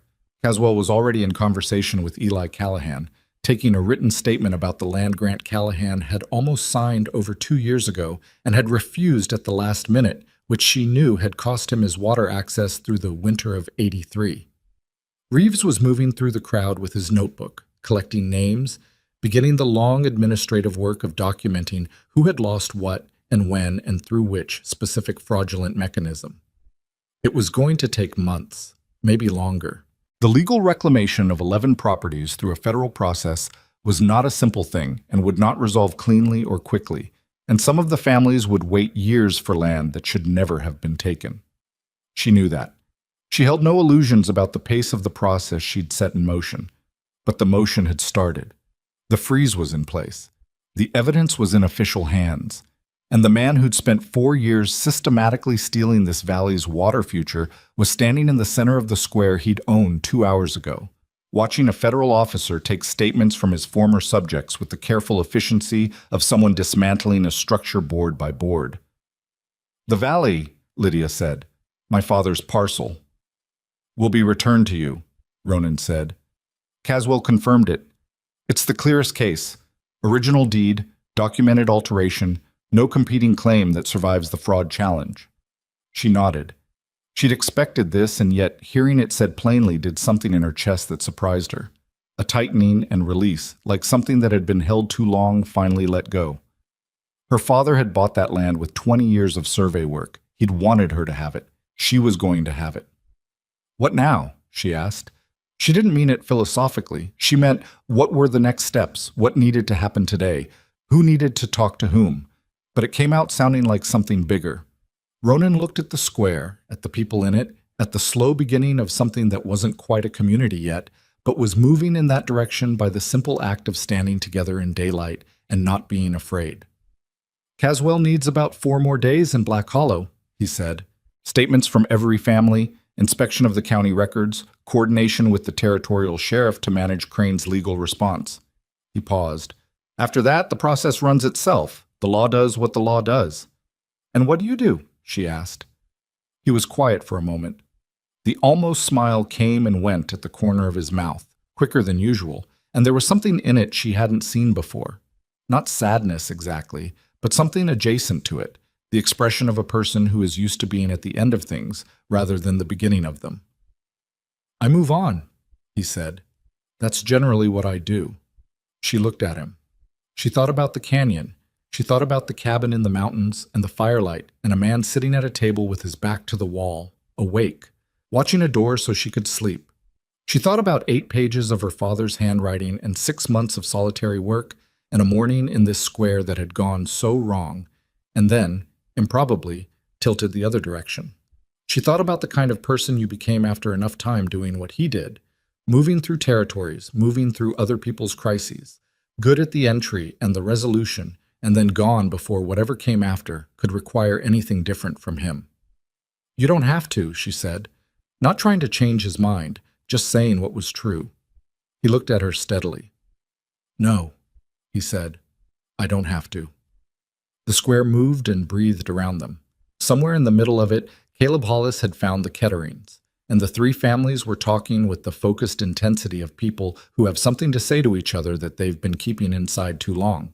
Margaret Callahan was crying again, but differently from how she'd cried in this square 5 days ago. Not with the hollow helplessness of a person watching something she couldn't stop, but with the complicated, exhausted relief of someone who had waited a long time for the world to be correctable. Lydia stood in the morning sun of Black Hollow, with the satchel empty across her body and her wrists healed and her father's land waiting at the end of a legal process that she had started and would see through. And she let herself feel the full weight of what had been done and what it had cost and what it had been worth. All of it, she decided. Every day of it. The legal process was exactly as slow and imperfect as Lydia had predicted it would be. Caswell stayed in Black Hollow for 11 days, not 4. The county records turned out to be worse than the documentation in the satchel had suggested, not because the fraud was more complex, but because Purvis had been keeping 2 sets of books in the same filing cabinet with the same labels, which was either very stupid or the specific arrogance of a man who never expected anyone to look. Reeves spent 3 days just separating what was real from what had been manufactured, cross-checking dates and signatures against the original territorial office records that Caswell had telegraphed for from the Capitol. Crane's lawyers arrived on the 4th day. 2 of them, from a firm in the territorial capital, well-dressed and carrying briefcases that said money even before they opened them. They filed 3 motions in the first 48 hours. Caswell answered all 3 from Lydia's documentation. The federal judge in the Capitol, who had signed the asset freeze order and apparently felt some investment in its outcome, denied all 3 motions within a week. Aldous Crane himself left Black Hollow on the 6th day. He didn't announce it. He didn't make a scene. His household staff loaded 2 wagons before dawn, and they went south before most of the town was awake. Lydia heard about it from Margaret Callahan, who'd heard it from the woman who ran the boarding house where 2 of Crane's men had been staying, and the news moved through Black Hollow by mid-morning the way news moved in small towns, without a center, from every direction at once. She thought she'd feel something larger when she heard it. Victory, maybe, or the satisfaction of watching a specific kind of man face the consequence of what he'd built. What she actually felt was quieter and less clean than that, more like the feeling of setting down a heavy thing you've been carrying so long you'd forgotten what your arms felt like without the weight. Not joy. Relief, maybe, with complicated edges. Crane was gone. His lawyers were not gone.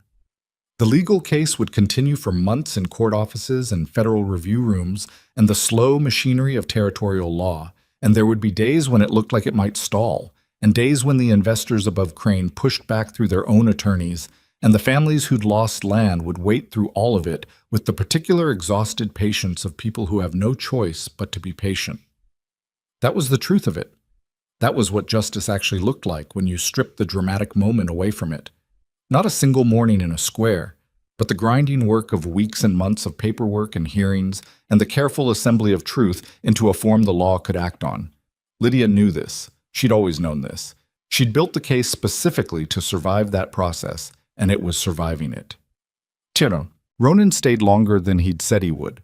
She didn't comment on it, and neither did he, which was, she thought, the correct approach from both directions. He was useful in the days after Caswell's arrival in ways that weren't dramatic. He knew which of Crane's former employees were likely to cooperate with the federal investigation and which ones would run, and he had quiet conversations with the ones who might run that resulted, in most cases, in them not running. He knew which of the county records were most likely to have been tampered with in ways that left physical evidence because he understood how that kind of alteration was done, and he walked Reeves through the tells without being asked. He slept in the stable behind the boarding house on Fenwick Street. He ate at the same table in the back of the eating establishment on the main road every morning, the corner seat with a wall behind it, which she'd stopped finding remarkable after the 3rd day. He was present without being conspicuous, which was its own skill, and the town absorbed him the way it was absorbing everything else that had changed. Not smoothly, not without adjustment, but genuinely. On the 9th day, Caleb Hollis invited him to dinner. Ronan went, which surprised Lydia when Caleb mentioned it to her the next morning with the satisfied expression of a man who'd accomplished something he'd been planning. "What did you talk about?" she asked. "He mostly listened," Caleb said, "which was fine. I had a lot to say." He paused, looking at his coffee. "He told me one thing that stayed with me." "What was it?" Caleb turned the cup in his hands. He said the reason Crane was able to do what he did for as long as he did wasn't because he was powerful. It was because we let him make us think he was. He said power only holds as long as the people under it believe it does. He looked up at her, said the same thing that stopped the auction wasn't his name. It was everybody in that square having one moment where they stopped believing Crane's version of the world was the only one. Lydia sat with this. She thought about the square, the 40 people who'd looked away, Margaret Callahan crying with her feet still planted in the same spot, the Dolan boys near the back. She'd been so focused on the failure of that moment, the people who hadn't acted, that she'd been thinking about it wrong. They hadn't acted in the moment, but they'd been watching. And what they'd watched had built something in them that was still building when she'd come back 5 days later with Caswell and a federal order and the evidence she'd spent 6 months assembling in silence. The courage hadn't appeared from nowhere. It had been accumulating. In the Callahans who'd stayed in the territory when they could have left. In Caleb Hollis keeping a horse saddled. In 9 families who'd signed their names to statements knowing what it cost them. She'd thought she was doing it alone. She hadn't been. She just hadn't been able to see the others from where she was standing. The Kettering family got their east pasture back on the 23rd day after Caswell's arrival, when the Federal Review cleared the first of the property reclamations. It was the cleanest case. The alteration in the Kettering deed was the most obviously fraudulent, the dates most clearly impossible, the signature on the invalidation notice traced definitively to an official in Crane's pay who had already agreed to testify in exchange for reduced charges. Lydia was there when Caswell handed Nathan Kettering the restored deed. Nathan was a man of about 50, big-handed and weathered, who'd come to this territory young and built his operation over 20 years and lost the eastern pasture, the good grass, the creek access, to Crane's process 2 years ago. He took the deed and looked at it and didn't say anything for a long moment. His wife Ruth put her hand on his arm. Their 2 sons, grown now, stood behind them. "It's the same piece of paper," Nathan said finally. Not quite to anyone. "The original," Caswell confirmed. "Pulled from the county records. The one that was filed is a fraud." Nathan looked at Lydia. He'd spoken to her twice in the months when she was building the case, not knowing the full shape of what she was doing, but knowing something was being done, and having signed the statement she'd asked for with a hand that wasn't entirely steady. "You kept this," he said. "My father's survey confirmed your boundary lines," she said. "It was already documented. I just made sure it got to the right place." He nodded in the way of men who have more to say than they know how to say, and have decided that the nod will have to carry it. Then he folded the deed with great care and put it in his coat pocket and walked out to look at his east pasture, which was the same grass it had always been and was now, again, legally his. Ruth Kettering caught Lydia's eye as they followed Nathan out and gave her a look that contained more than Lydia knew how to receive gracefully. She nodded back and looked away before it became something she'd have to respond to out loud. It's it. The school reopened on the first Monday of what would have been the fall term, which was 3 weeks later than usual and entirely the right time. The legal situation stable enough that families felt the permanence of what had changed, the new acting sheriff appointed by the territorial office settling into his role. The daily life of Black Hollow finding its footing in the unfamiliar landscape of not being afraid. 22 children came on the first day. She'd had 17 before everything fell apart. The 5 new ones were from families who'd been keeping their children home. Not always consciously, not always with a named reason, but with the vague parental sense that the world was uncertain, and uncertain worlds were best navigated cautiously. They came now, ranging from a 6-year-old girl named Bess who sat in the front row and asked 4 questions before Lydia had finished her first sentence, to a 15-year-old boy named Garrett Crane, a nephew of Aldous Crane's, left behind when the household departed, now living with his mother's family in the valley, who sat in the back and looked at the floor and radiated the specific misery of a young person who knows that his name means something to everyone in the room and cannot do anything about it. Lydia put him next to the Dolan boys, who were not unkind people and who had enough shame about the morning in the square to be actively generous towards someone who needed it. By the end of the week, the 3 of them were sharing arithmetic problems without the weight of anything except arithmetic. She noticed this and said nothing about it, which was the correct pedagogical approach and also the human one. She reopened the floorboard behind her desk on the first day, which was now empty of the satchel that had lived there for 6 months, and she put in its place the copy of her father's original survey, not the evidentiary one, which was in Caswell's files, but the personal one, the one her father had kept framed on his office wall, and that she'd taken down when he died and carried with her ever since. She put it in the hollow under the boards where the evidence had been. She didn't know entirely why she did it. Something about the idea of the foundation of the school holding her father's work the way a foundation should hold the things worth keeping. Something about the fact that he'd helped build this school, had organized the collection among the ranching families, had wanted a place where children in this valley could learn what they needed to know to navigate their world with some competence. He hadn't gotten to see it work. She was seeing it for him. Ronan left on a Thursday morning in late September, when the aspens on the upper slopes had gone yellow and the air had the particular edge of altitude autumn. He told her the night before, which she appreciated.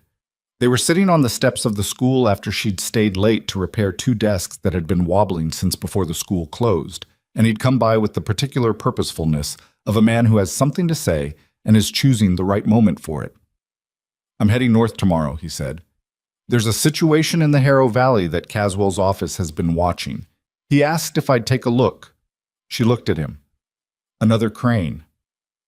Different name, same mechanics. He was quiet for a moment. "There are a lot of them. Different territories, different operations. They find the places where the law is thin and the people are isolated, and they build something in the gap." "And you move through it," she said. "I move through it," he agreed. She thought about what she wanted to say, and thought about whether any of it needed to be said, and arrived at the conclusion that some things were more honestly expressed as acknowledgement than as argument. "You're good at it," she said. "What you do." "Some days," he said. "You were good at it here." He looked at the dark outline of the mountains to the north, the same mountains they'd crossed together 10 days ago in what felt now like a different season of her life. "You did most of it," he said. "The case, the evidence, the thing that actually ended Crane's operation. That was 6 months of your work before I rode into that square." "You rode into that square," she said. "Somebody would have eventually." "No," she said. "That's not true, and you know it isn't." She looked at him steadily. "You changed the calculation on a specific morning when the calculation needed to change. The evidence I had was useless without someone getting it to Caswell. Don't do that thing where you minimize what you did because it's easier than accepting that it mattered." He was quiet. She'd gotten better at reading his quiet over the past 10 days. This one was the kind where he was deciding whether to say something real. "My father never saw the rancher face any kind of consequence," he said. "The man moved on, made money somewhere else. My father's land was gone, and the man who took it just continued." He looked at his hands. "I've been doing this work for 7 years, and most of the time the outcomes are partial. People get some of what they lost. The men above the operation take a different shape and keep operating. The law moves slow and the money moves fast." He paused. "This was different. Because it held?" she said. "Because of what you built," he said. "The documentation, the way it connected everything, the survey evidence, the financial chain, the individual families. It didn't leave any piece of the operation standing." He looked at her. "It was the most complete thing I've seen in 7 years of watching this kind of situation." Lydia sat with this. She thought about the 6 months of solitary work, the nights at her desk after the students left, the particular loneliness of building something important that she couldn't tell anyone about. She thought about what it had cost and what it might have cost if things had gone differently. If Ronan hadn't ridden into the square that morning, if the 8th man in the canyon had come through the mouth instead of turning back, if Caswell's judge had been slower or less willing. There were a lot of ways it could have ended differently. She'd thought about them in the dark on the hard bunk in Ohrenplatz's line cabin, and she'd thought about them since. "I was afraid," she said. "The whole time. Every day I was building the case, I was afraid someone would find it. Every time I filed a request with the county office, I was afraid they'd trace it back. The morning they came to my door, I thought I'd run out of time." She paused. "I want to say I was brave, but mostly I was just more afraid of stopping than I was of continuing." "That's what brave is," Ronan said. "Most of the time." She looked at him. "Is that what it is for you?" He considered it honestly, the way he considered everything. I don't know what to call it for me, he said. It started as something specific. What happened to my father, wanting to find a way to be useful against the pattern of it. After 7 years, it's become what I know how to do. He paused. Whether that's brave or just habit, I can't tell you. It isn't just habit, she said. What you did in that canyon wasn't habit. You trusted my judgment completely and put yourself on the wrong side of a bridge on the strength of it. The almost smile came and went. You had your father's survey memorized. You didn't know that when you cut the bridge. No, he admitted, I didn't. The evening had gone fully dark, the stars visible above the school roof in the way they were on clear autumn nights at this altitude.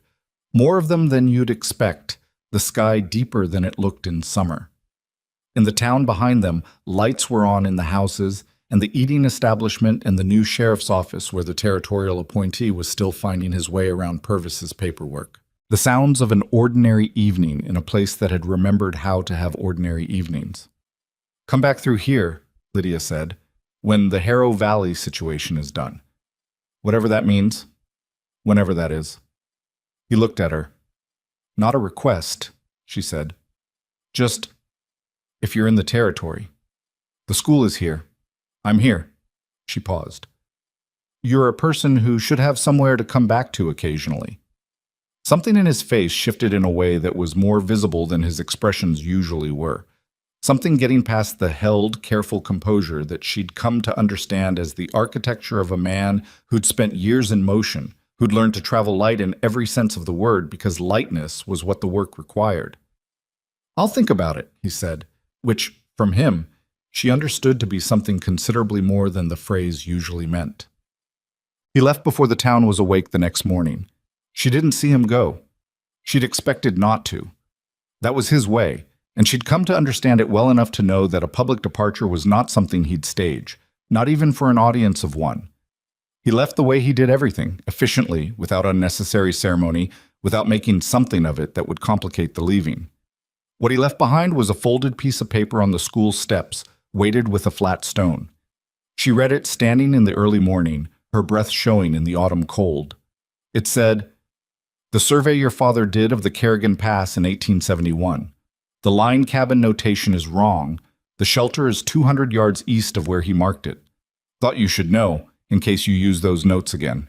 And below that, in smaller writing, "The school looks right. He'd have said so." She stood there for a while. She thought about her father, who had surveyed this territory in the years before things went wrong, who had believed that accurate measurement of the land was a form of care for the people who lived on it, who had left 8 pages of careful notes for her to find, who had trusted her with the deed and the land and the work of continuing something he'd started. She thought about a man she'd known for 10 days who moved through the world like someone trying to correct a specific kind of wrong, who'd trusted her judgment on the side of a mountain canyon and called it brave when she said she'd been afraid the whole time. She folded the paper and put it in her coat pocket. Then she went inside and opened the school. The months that followed were not quiet exactly, but they were purposeful in a way that Black Hollow hadn't been in years. The land reclamations came through one by one as Caswell's federal process ground forward. 11 families, 11 properties, each one requiring its own legal resolution, some of them faster, and some of them far slower than anyone wanted. The Ketterings got their east pasture first. The Webb family, Harris's widow and 2 daughters, got the North Creek parcel by November, after Fletcher Webb came back to the territory and testified in the formal federal hearing that Caswell convened in Harlow in October. Lydia attended that hearing. She sat at the witness table for 2 hours and answered questions about survey methodology and documentary evidence and the specific timeline of the fraud, with the composure of someone who had rehearsed this in her own head so many times that the formal version felt like reading from a text she already knew. Caswell's case against the investors above Crane extended into the following year. The outcome of that process was partial. It usually was, when the money involved was large enough and the lawyers were expensive enough. 2 of the primary investors in the capital were charged. One was convicted on reduced charges. The others reached settlements that returned some portion of the extracted value to the Territorial Recovery Fund, from which the reclaimed properties were administratively supported. It wasn't complete justice. Lydia understood that. The men at the top of the financial chain who'd used Crane as their instrument in the territory never stood in any square, never had their hands bound, never experienced the specific morning terror of being put on a platform and valued at the price someone was willing to pay for them. They wrote checks, through lawyers, to funds administered by officials, and they continued. This bothered her for a long time and then bothered her less, not because she decided it was acceptable, but because she decided that a partial outcome was not the same as no outcome, and that the difference between the valley with Crane's operation intact and the valley with it dismantled was not a partial difference. It was the difference between a community that survived and one that didn't. The Ketterings were in their east pasture.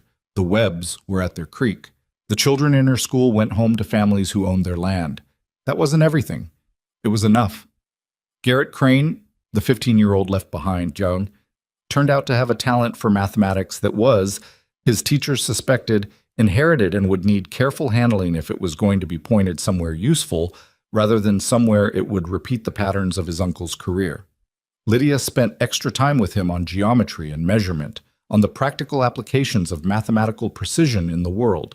He was prickly and defensive and fiercely intelligent, and reminded her, uncomfortably, of herself at that age.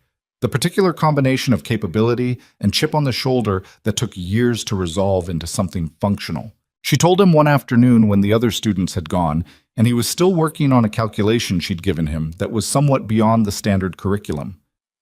Your name isn't your character. Neither is your family. What you do with what you're given, that's the thing that's actually yours. He looked up from the paper. People look at me different, he said. Yes, she said. They'll do that for a while. That's not really helpful. No, she agreed. It's just true.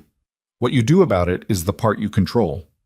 He chewed on this with the resistance of a 15-year-old who wanted a better answer and was intelligent enough to know that a better answer probably didn't exist. He went back to his calculation. He got it right. The letter from Ronan came in February, postmarked from a town she'd never heard of in a territory north of the mountains.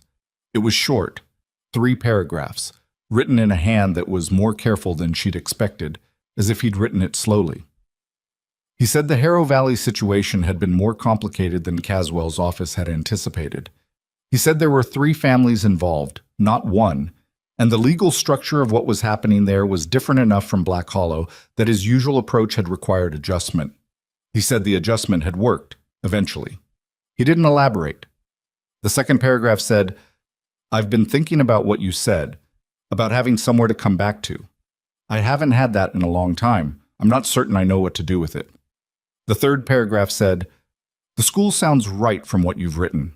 Your father would have said so, which was almost exactly what the note on the school steps had said, and she suspected this was intentional and not because he'd forgotten he'd already said it. She wrote back, 3 paragraphs, careful, honest. She said the school was fine. She said the Kettering boys had started helping rebuild the Callahan fence line as a community project that had expanded in the way that community projects did when people were ready for them, into something more general.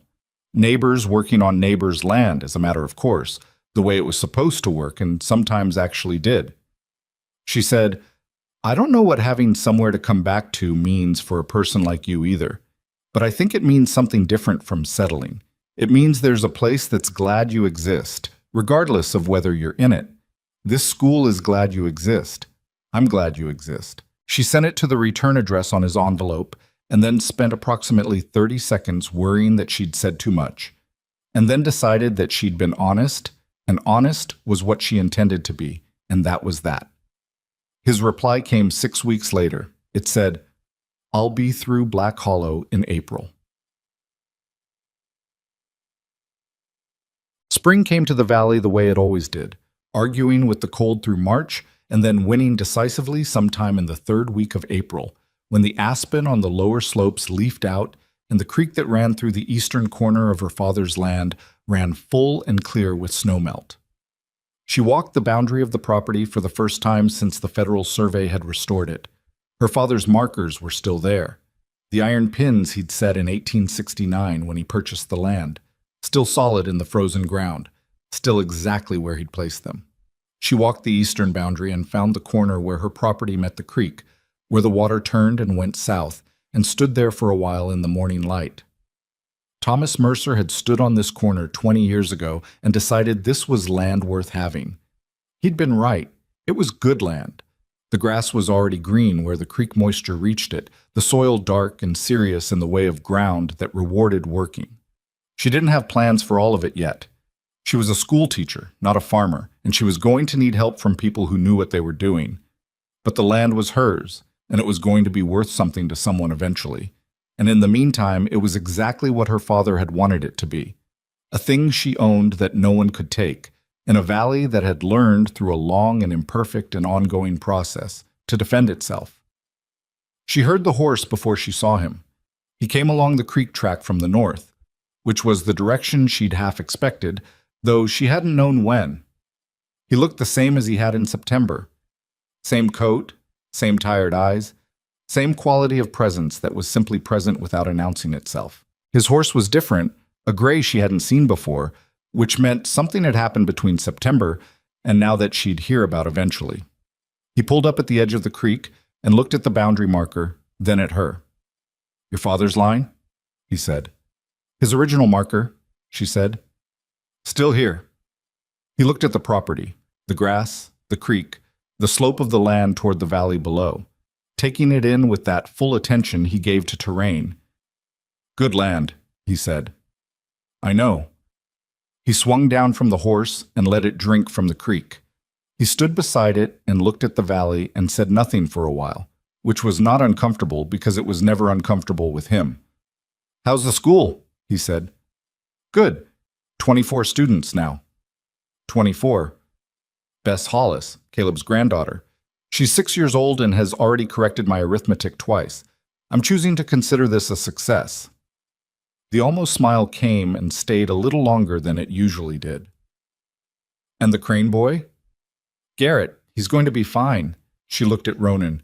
"He's a mathematician. I'm sending him to the territorial school in Harlow next year if his family will allow it." "They'll allow it," Ronan said.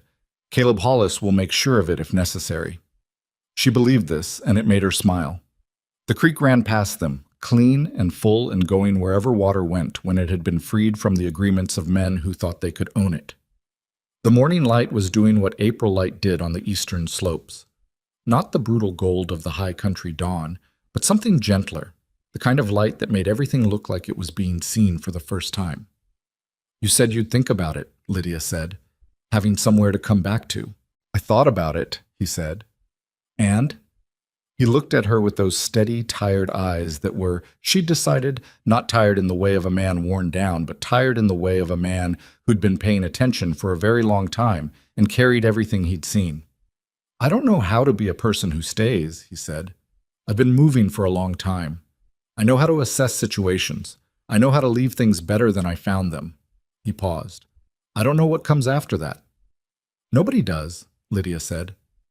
"That's not specific to you. That's just the part that comes after." He looked at the creek. She waited.